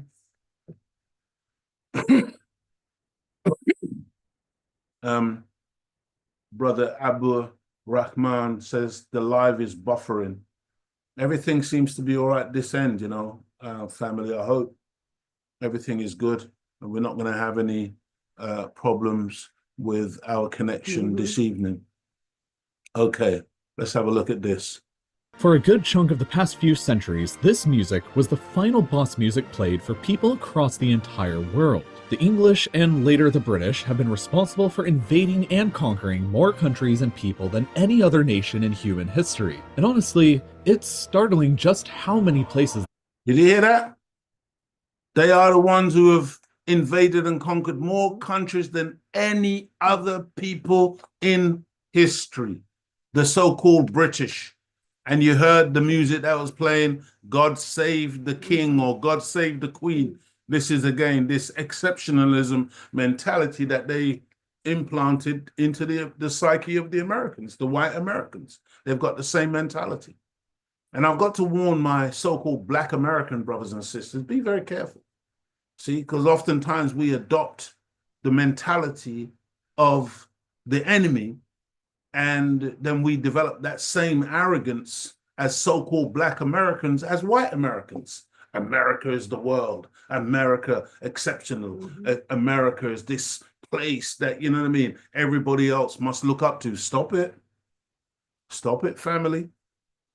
Understand that you're not even classified as an American in reality when it comes to their Constitution, their Bill of Rights, and all the rest of the documents. If you were to study them properly, you will see that certain of those amendments say that you are a citizen up to the point where you commit an offense. And then if they put you in prison, then you are no longer classified as a citizen. And remember, at a certain point in time, we were classified as 3/5 of a human being according to that American Constitution. And so, you know, family, be careful how you view yourself as it relates to this Caucasian mentality. Have been responsible for invading and conquering more countries and people than any other nation in human history. And honestly, it's startling just how many places they've been to. In this video, I'm going to do my best at attempting to visualize all of Britain's invasions and conquests for you, continent by continent, in as brief a time as possible. So let's begin with the closest continent to Britain, Europe. Ireland was the first target of British conquests and was invaded as early as 1169. Within 400 years of gradual conquests, the entire island was ruled by the British and remained that way until most of it was granted independence in 1921. Historically, France has probably been invaded by the English more times than any other country in the world. Just take a look at this huge list of invasions. There's not even enough time to talk about a third of these, and for a time, all of this territory inside of modern France was directly controlled by the English, with Calais being the final piece that fell in 1557. Well, except for that time when the British took over Corsica for a couple years. The British continue to invade Spain by the millions every winter, but in the past, they've come with a lot less friendly intentions. English and later British soldiers invaded under the Black Prince in 1367 and continued on through the first, second, third, and fourth raids on Cadiz, and that time when the British took over Gibraltar and Minorca. They gave Minorca back, but decided on keeping Gibraltar forever. In recent history, the British have invaded Belgium in order to support the Belgians, but that wasn't always the case. They conducted two pretty large-scale invasions of modern-day Belgium in 1654 and again in 1701, and Flanders itself was ruled by the English for a few years in the 14th century. The Netherlands was one of England's historical arch-rivals, and so there's been plenty of invasions going in this direction across the 17th and 18th centuries. In 1940, the British technically invaded and took over Iceland peacefully for a year in order to prevent it from falling into the hands of the Germans. But this was heavily protested by the Icelandic government at the time, so in my books it still counts as an invasion.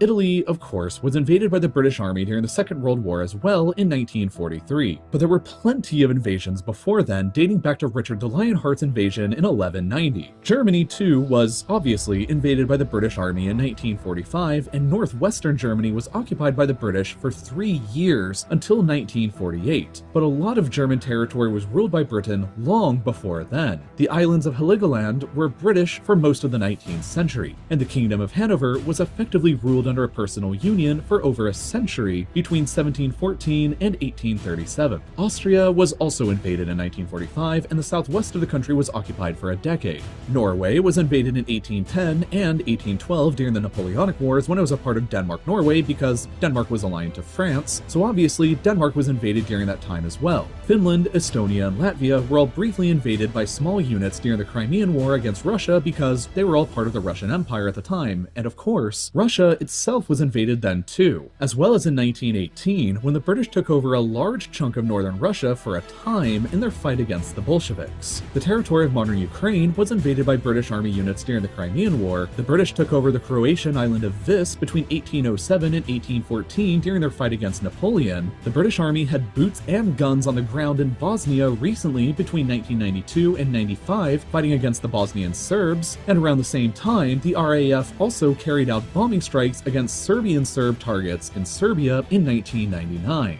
Montenegro was briefly blockaded and invaded in 1913 during the First Balkan War. The British owned the westernmost Ionian islands of Greece between 1815 and 1863 before they gave them back, while Bulgaria was invaded and almost entirely occupied by the British Army between 1918 and 1919 at the end of World War I. Cyprus was a British protectorate between 18... Are we listening, family? I'm not even interrupting. I'm just saying, are we listening to these warmongers all over the planet, these colonizers that have gone all over the globe, invading and conquering and destroying and attacking other people's territories and nations? 1978 and 1914 when they decided to just outright annex it to piss off the Turks, and it remained annexed until 1960, except for two small chunks that are still British today. Turkey itself was massively invaded by the British during World War I, and part of it was occupied between 1919 and 1923. That wraps up Europe, so let's move on to Asia next. Modern-day Israel and Palestine, as well as Jordan, were British-controlled from the end of World War I to 1948 and 1946 respectively. Lebanon and Syria were both occupied from the Vichy French government briefly during World War II. Iraq was ruled between 1919 and 1932 and invaded again during the Second World War, and again in 1991, and again in 2003. Kuwait was a colony for over 60 years until 1966. Georgia and Azerbaijan were both invaded and occupied right at the end of World War I for a year. Iran has been invaded at least 3 times, with the most notable example being the joint Anglo-Soviet invasion of 1941. Turkmenistan was invaded in 1918 to prevent Bolshevik influence from spreading any further. Afghanistan is a favorite British invasion spot since it's been invaded in 1839, 1878, 1919, and again in 2001. Qatar, Bahrain, the United Arab Emirates, and Oman were all controlled by the British until the early 1970s, while a chunk of Yemen was controlled for over a century between 1839 and 1967. India, Pakistan, Bangladesh, and Sri Lanka were all, of course, invaded many times and outright ruled by the British Empire in parts for nearly 2 centuries between 1757 and 1947. Nepal was invaded in 1814 but never successfully conquered. Bhutan was invaded in 1772 and again in 1864 and was sort of conquered as a protectorate between 1910 and 1948. Burma/Myanmar was invaded in 1826 and was definitely successfully conquered and ruled through 1947. Thailand was briefly invaded in 1945 since they were allied to Japan in World War II, and so was Vietnam in the same year, but that was to support the French government against the growing independence movement. Malaysia and Singapore were each conquered and ruled up until the 1950s and 1960s. Brunei was conquered and ruled up until the 1980s, whereas the Philippines were briefly invaded during the 7 Years' War. China got invaded a lot, and Hong Kong was a colony until as recently as 1997. And while not outright invaded, part of Japan was occupied following World War II between 1946 and 1952. And finally, Indonesia was invaded a bunch during the Napoleonic Wars since it was a Dutch colony aligned to France at the time. Next up, Oceania. Australia and New Zealand, of course, were invaded by the British and established as colonies that each gained independence in 1931. Papua New Guinea was also a British colony for a time, as were the island countries of Fiji, Kiribati, the Solomon Islands, Tuvalu, and Vanuatu. Let's move back over to Africa Africa next, which the British have violently visited a lot. In terms of just places the British outright colonized after invasions, there's the Gambia, Sierra Leone, Ghana, Nigeria, Egypt, Sudan, South Sudan, Uganda, Kenya, Tanzania, Zambia, Malawi, Zimbabwe, Botswana, Namibia, and South Africa, along with parts of modern-day Somalia and Guinea. Senegal was briefly invaded and had some of their coastline taken over in the 1700s, while during the Second World War, the British invaded the French colonies of Djibouti, Madagascar, and Comoros after they aligned themselves with the Nazi Vichy regime, and the Italian colonies of Libya, Eritrea, and Ethiopia, although they had also invaded Ethiopia much earlier in 1868. And as German colonies right before World War I, the British also invaded Togo and Cameroon without annexing them afterwards. For the final area of the world left to discuss, let's move over to the Americas. All of Canada was a British colony until 1931, while Newfoundland remained until 1949. The United States, of course, was a colony until 1776, and was invaded again in 1812, and the modern states of Oregon and Washington were claimed right up until 1846. As far as other outright British colonies here go, there was the Bahamas, Jamaica, Belize, Grenada, St. Vincent and the Grenadines, Barbados, St. Lucia, Dominica, Antigua and Barbuda, St. Kitts and Nevis, Trinidad and Tobago, and Guyana. Besides colonies, Cuba was invaded and occupied during the Seven Years' War in 1762. Haiti was invaded in 1793 during the French Revolutionary Wars. The Dominican Republic was invaded way back in 1655 in an attempt at conquest under Oliver Cromwell. Parts of the east coast of Honduras and Nicaragua were conquered and ruled for nearly 2 centuries until 1819. They sent the Navy to invade Mexico in 1861 to force them to repay some debts, and during the splendidly named War of Jenkins' Ear, aka the more lame-sounding War of the Austrian Succession, the British invaded a lot of Spain's colonies, including Panama, a huge one into Colombia, and ultimately Peru. In 1796, the British took over Suriname because it was a Dutch colony, and they were allied with the revolutionary French and later Napoleon. They also invaded Martinique and Guadeloupe because they actually were French during the Napoleonic Wars. Venezuela was invaded in 1902 as part of the so-called Venezuela crisis to force the country to repay some debts they had defaulted on, kind of like Mexico, while Argentina and Uruguay were both invaded during the Napoleonic Wars as well in 1806 when Spain and her colonies were still allied with Napoleon. And that pretty much sums up all of the territory the British have ever ruled and all of the countries this small island has ever invaded. There are a total of 65 countries today who celebrate their independence days from the British Empire. The Empire used to rule over a quarter of all the world's land at the same time and was the biggest empire in human history. And in total, today, there have been 117 modern countries that have been aggressively invaded by the British Armed Forces during some point in their histories, representing a total of 60% of all the world's nations. Oh, family. He said 117 nations. It's not 117 nations. Of the 193 nations affiliated to the United Nations, Britain has had conflict or been to war with 177 of them. 177 out of 193. I think it's celebrated by 23 countries that they've never been invaded by Britain. Only 23 countries on our planet have not been invaded or attacked by Britain. Who's the troublemaker? What did Brother Simon say? Yeah, Simon says, who's the terrorist? Who is the terrorist? You see? But you know, family, the devil has really hoodwinked the what was it? What was that legend in that movie? The Usual Suspects. The greatest trick the devil ever played was to convince the world that he didn't exist. Ooh, see, because we're thinking about some guy with horns and a pitchfork and red skin with a tail under the ground. Stop it.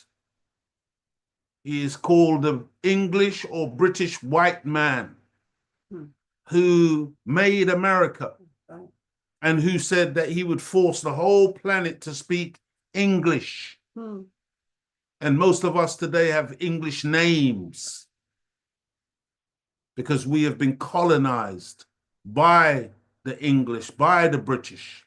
And the time for colonization is at an end, family. And we've got to decolonize our minds first and foremost, because that's where he's colonized us the most. Israel is not a Jewish state. I'm going to say it again, because again, this is part of their trick, is to make you think this is about religion. Israel is not a Jewish state. Israel is not a Jewish state. Israel is not a Jewish state, but it is an outpost and military base of the United States and the United Kingdom, established in the heart of the so-called Middle East for the purpose of keeping the whole region in upheaval and destabilization in order that the Western powers can maintain global hegemonic rule and control over the people and the vast oil and other mineral resources that are abundant in that part of the earth. It's just another enterprise in colonization, destabilization, control, militarization of a region, dear family. This is not about some Jewish people being in a hostile environment. No, that's a trick. That's the trick part of the thing. You see, they will go and they will dress in any form of clothes. See, the clothes is a disguise. The religion is a disguise. That's the trick. But this is white people, Europeans, doing what they've always done, which is to go and attempt to steal other people's land. And if they can dress themselves up as Jews and pretend to be Jews, and this is all, you know, because of what happened. Remember the Holocaust in Germany against the Ashkenazi Jews, against the white European Jews. That was white Europeans who were doing that to them. Nothing to do with Palestinians, nothing to do with Arabs, nothing to do with black people, nothing to do with Africans. We're not anti-Semitic. You can't be Semitic unless you came from black people. See? So to be anti-Semitic would be to be against ourselves, because we are the real children of Israel. We're the real Jews. We're the real Muslims. We're the real Christians. Not you, Satan, masquerading as what you are not, in order to come to the people like you're an angel of light and you're a victim when you are a perpetrator and a wicked demon. Man, I tell you, family, I hope you're listening. I hope you understand. Let's talk about the U.S.'s relationship with Israel. We stand with Israel. I love Israel. I love Israel. The bond between our two countries is unbreakable. The eternal friendship Relationship is very important. We are you and you are us. It's a relationship that's always been super close. Did you hear? Do I need to play it again? Listen, family, listen, because understand this, you know, Israel, America, Britain, they are one. That's why it doesn't matter what Israel does. The weapons keep flowing. The money keeps flowing. These people have been condemned as committing a genocide. Criminal arrest warrants have been issued for Netanyahu and others in the Israeli government. They are war criminals. But I read just yesterday where Netanyahu is planning to visit America soon. These people, we stand with Israel. Israel has a right to defend itself. See, this is criminality to the 8th degree. And they're all in it together. And America should, they can end the war. And, let me tell you something. Israel is doing America's bidding. Israel is doing Britain's bidding. They are all one and the same. The Palestinians are in the way of what they want to do with that region.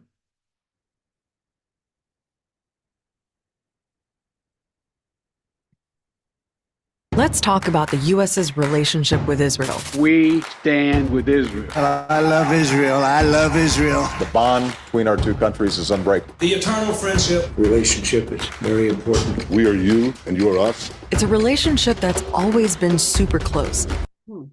Oh, family, please wake up.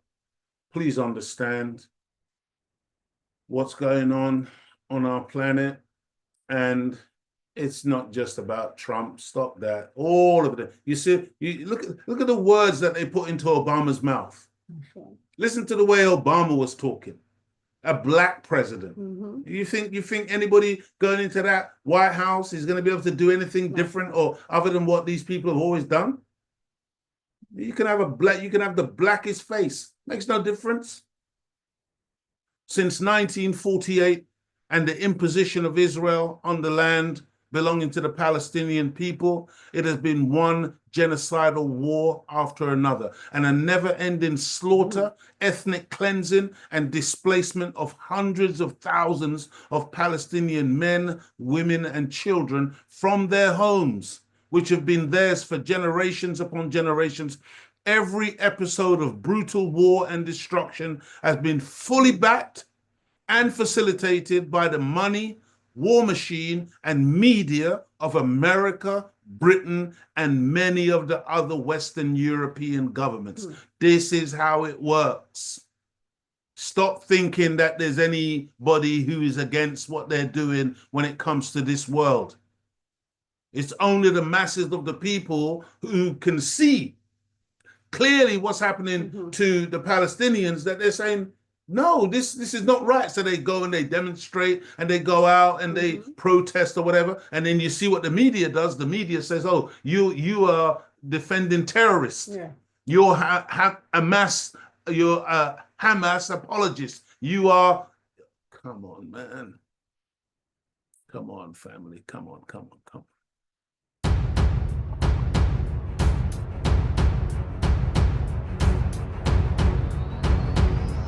Wars of Independence, Israel, 1947 to 1949.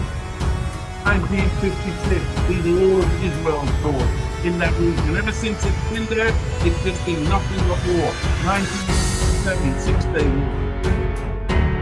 1967 to 1970, War of Attrition. 1973, Yom Kippur War. That's what they do. Operation Litani in 1978 against southern Lebanon. They're bombing, killing, maiming. First Lebanon War, 1985. Southern Lebanon again being attacked by Israel. They make war with all of their neighbors in their area. Security Zone Campaign, 1985. First Intifada. This is Intifada being done. And they tried to resist the Israelis, and this is 1987 to 1990. Second Intifada, year 2000 to the year 2005. The Second Lebanon War. Israel launches so-called Operation Us-led. That was in 9. Another operation Pillar of Defense, launched by Israel. Other operation 2014, where Pillar of the Gaza Strip. Tremendous what they did. Palestine crisis.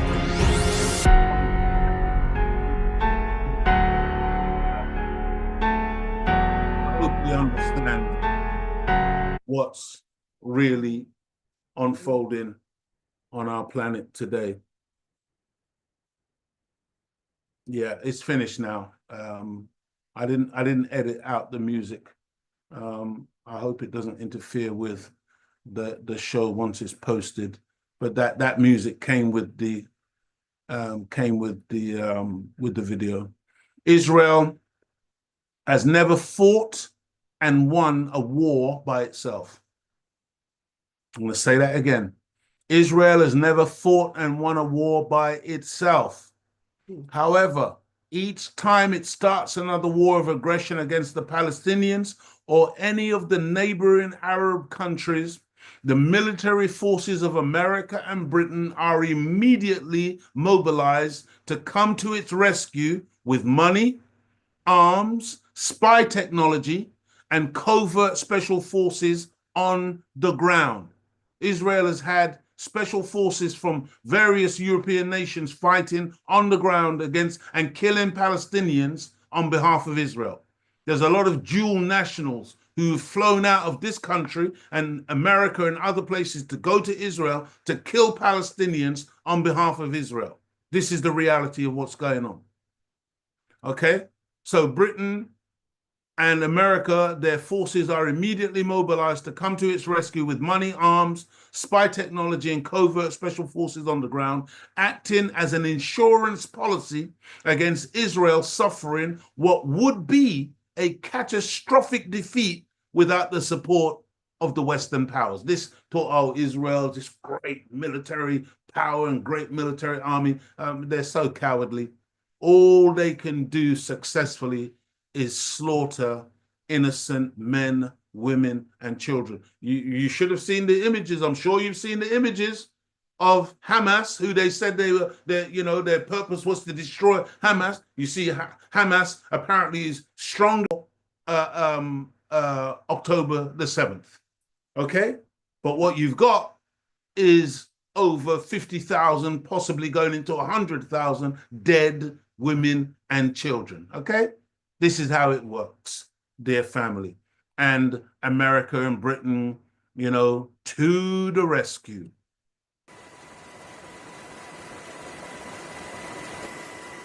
In a recent update, the White House announced that the USS Dwight D. Eisenhower, a U.S. aircraft carrier, is en route to the Mediterranean for a long-scheduled deployment.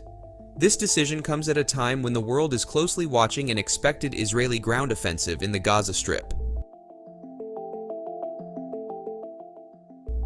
According to National Security Council spokesperson John Kirby, this deployment is set to commence within a week. The Eisenhower and its accompanying strike group will journey across the Atlantic Ocean before reaching the Mediterranean. Significantly, Kirby clarified that the Eisenhower is not intended for the Eastern Mediterranean, where the U.S. has already positioned the USS Gerald R. Ford aircraft carrier. This current positioning of the USS Gerald R. Ford serves as a symbolic gesture of deterrence, warning other parties against joining the escalating conflict in the Palestinian territories and Israel. However, Kirby added, the Eisenhower will be available if needed in the Eastern Mediterranean. While no official operational decisions have been confirmed, the carrier will be navigating towards that direction, equipped and prepared. Kirby's statement underscores the U.S.'s commitment to the region, remarking, "The United States is ready to take action should any entity antagonistic to Israel attempt to escalate or expand this war." The backdrop to these naval movements is a deeply concerning surge in violence. Israeli forces have initiated a robust military campaign against the Gaza Strip. This move is a direct reaction to the aggressive offensive by the Palestinian group Hamas, launched this past Saturday. Under the banner of Operation Al-Aqsa Flood, Hamas executed a surprise attack involving a myriad of rocket launches and infiltrations into Israel through various channels: land, sea, and air. Hamas's assertive stance, they claim, is a response to the Israeli intrusion into the Al-Aqsa Mosque in East Jerusalem and escalating violence from Israeli settlers directed at Palestinians. Countering this, the Israeli Defense Forces commenced Operation Swords of Iron, targeting Hamas strongholds within the Gaza Strip. As a further measure, Israel has implemented what it calls a full siege. They weren't targeting no Hamas strongholds, okay?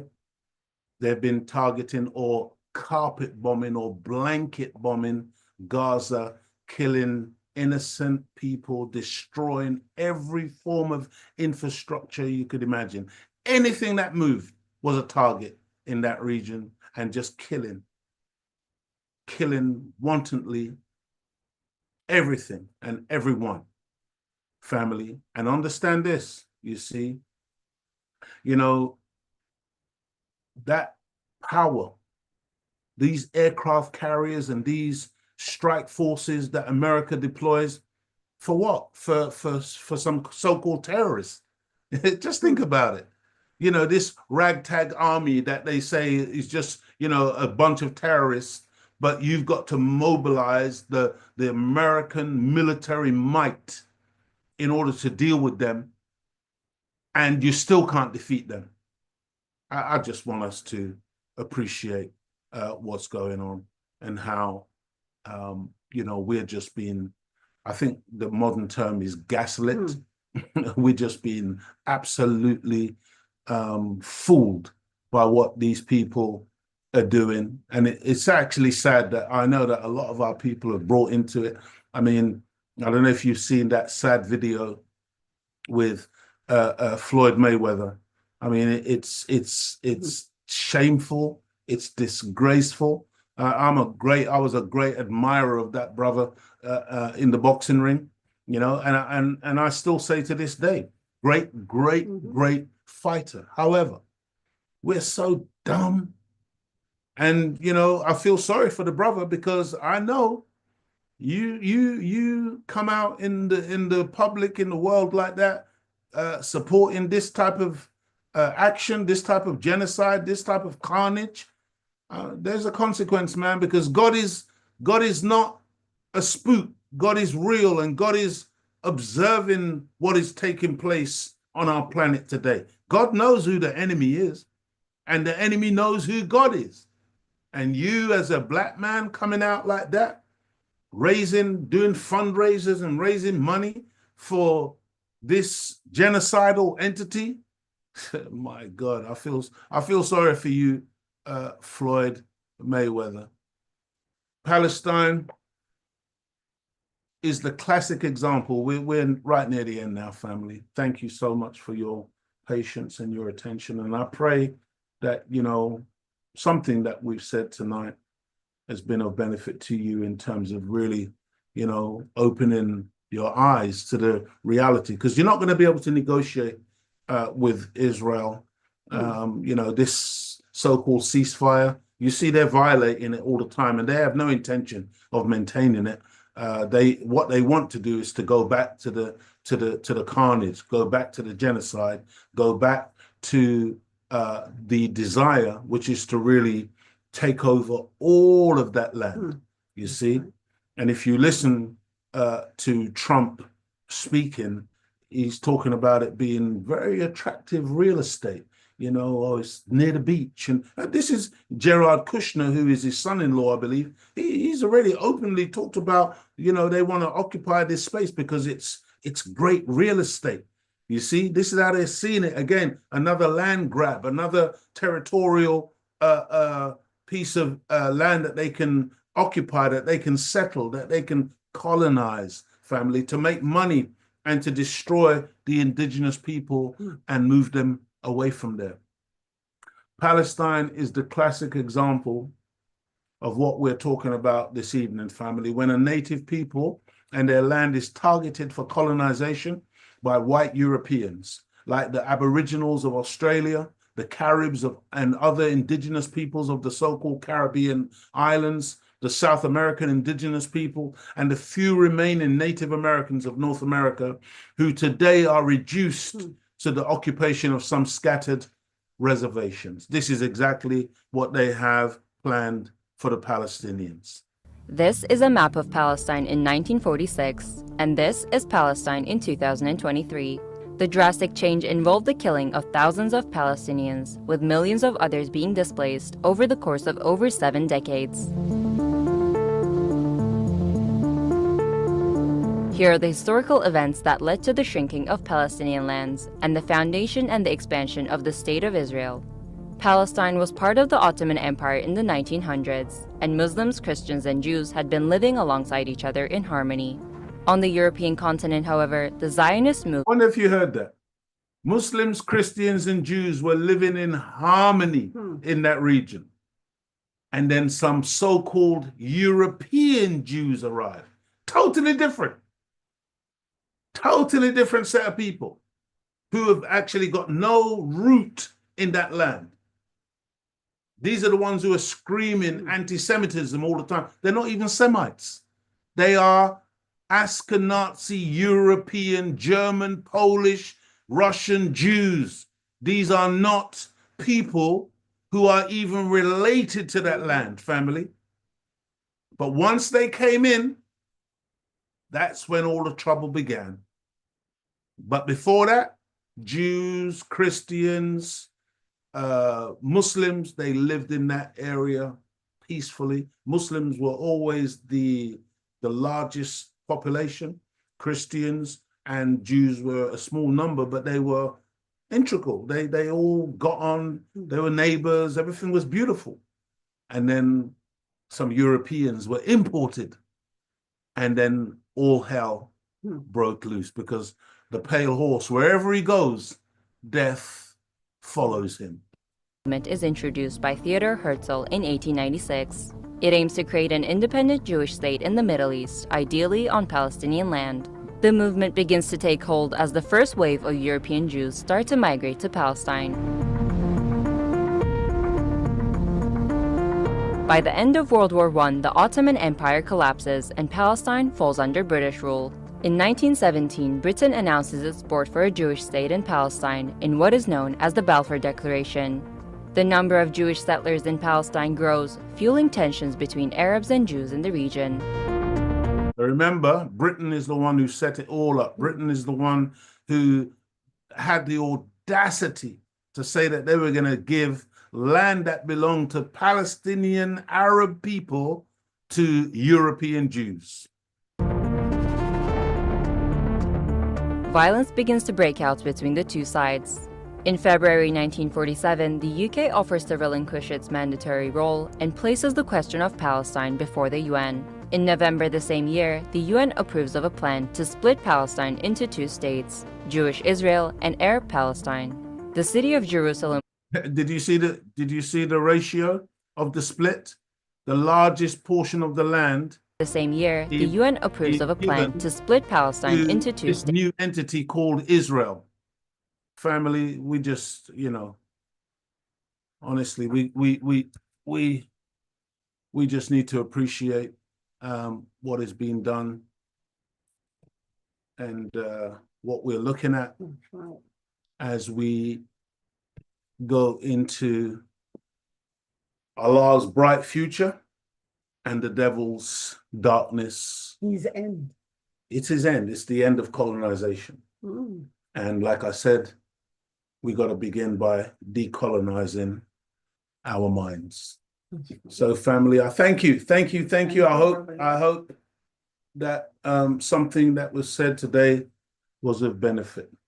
Absolutely. Yes, ma'am. Go ahead. Praises to you, to Allah. Thank you, Brother Leo. Yes, it is our time now, our time to rise. I just find it so annoying just to travel the world. It's our planet, and these satanic people want to charge us so much and create all these barriers and these. You've got to have this paperwork, that. No, but it's ours. So it's now time to reclaim our own. It's beautiful what you're saying, because I just want people to know that the world that's coming in will be a nation without borders. Oh, absolutely. See, it will be human beings will be able to move freely. That's right. Have you ever heard that? You want for your brother what you want for yourself. Absolutely. That's right. See, all of these borders and things that have been created by the white man, they're artificial. Yes. You see, and it's all designed to just make money and to fleece the people. That's right. And when you, like, for instance, we live here in the UK, I think it takes approximately 18 hours to fly from here to Australia. Yes. When you look at how much it costs to go to Australia, as opposed to how much it costs to go to the Caribbean, which is about 8 hours away. That's right. It's so expensive to go to the Caribbean while it's so cheap to go to Australia. But the people who are flying to Australia are white people. White people looking after white people. That's right. But when it comes to us trying to visit our relatives in the Caribbean, we have to pay through the nose. Absolutely. And it's all by design. But that's going to stop. It's absolutely going to stop. It's finished. That's right. They're finished. Their world is finished. Their world is coming down. We're showing you all of this evidence of the reality of what they do, but don't make the mistake of thinking that we're saying, they're so all powerful. No, the title of the show is that colonization ends. It's the end of That's colonization. Right. That's right. And they may target Mars, but they're never, That's ever right. gonna get their family. And with that, that's why we need to study these books. These books give us light. Message to the black man, family. Absolutely. Absolutely. Light, life, and understanding. Bring up the others, please, Sister Claudia. And these by the Honorable Elijah Muhammad. Message to the black man. And just show the book again. Just you see how gritty that book looks, because this book is it's a reference book. Okay, so That's you know right. we're constantly reading, and that's why it's all looking a bit rough. But that's how your books should be. They shouldn't be for ornamentation on your shelves. They should be for use. They should be read. Our Savior has arrived. Fantastic. Another brilliant book by the Honorable Elijah Muhammad. That's right. Call of America. And all these books, they make sense of scripture. Oh, they do. You see, because the scripture has been tampered with, manipulated to again keep the people in spookism and fairyland. That's right. But these books make sense of the scriptures. And saying that, Message to the Black Man does have a guide to understanding the Holy Quran with references and a guide to understanding the Bible. Absolutely. So get this book. Yeah. Very important books. But thank you all so much for tuning in. I don't think I've got time. I'll do it, God willing, next week. Inshallah. But thank you so much for tuning in. Don't forget to tune in to the Final Call Radio 24 hours a day, 7 days a week, where you can hear the voice of God coming through the Honorable Minister Louis Farrakhan. Wherever you are, just have that on. And it goes in, it definitely goes in. So, you know, tune into the Final Call Radio.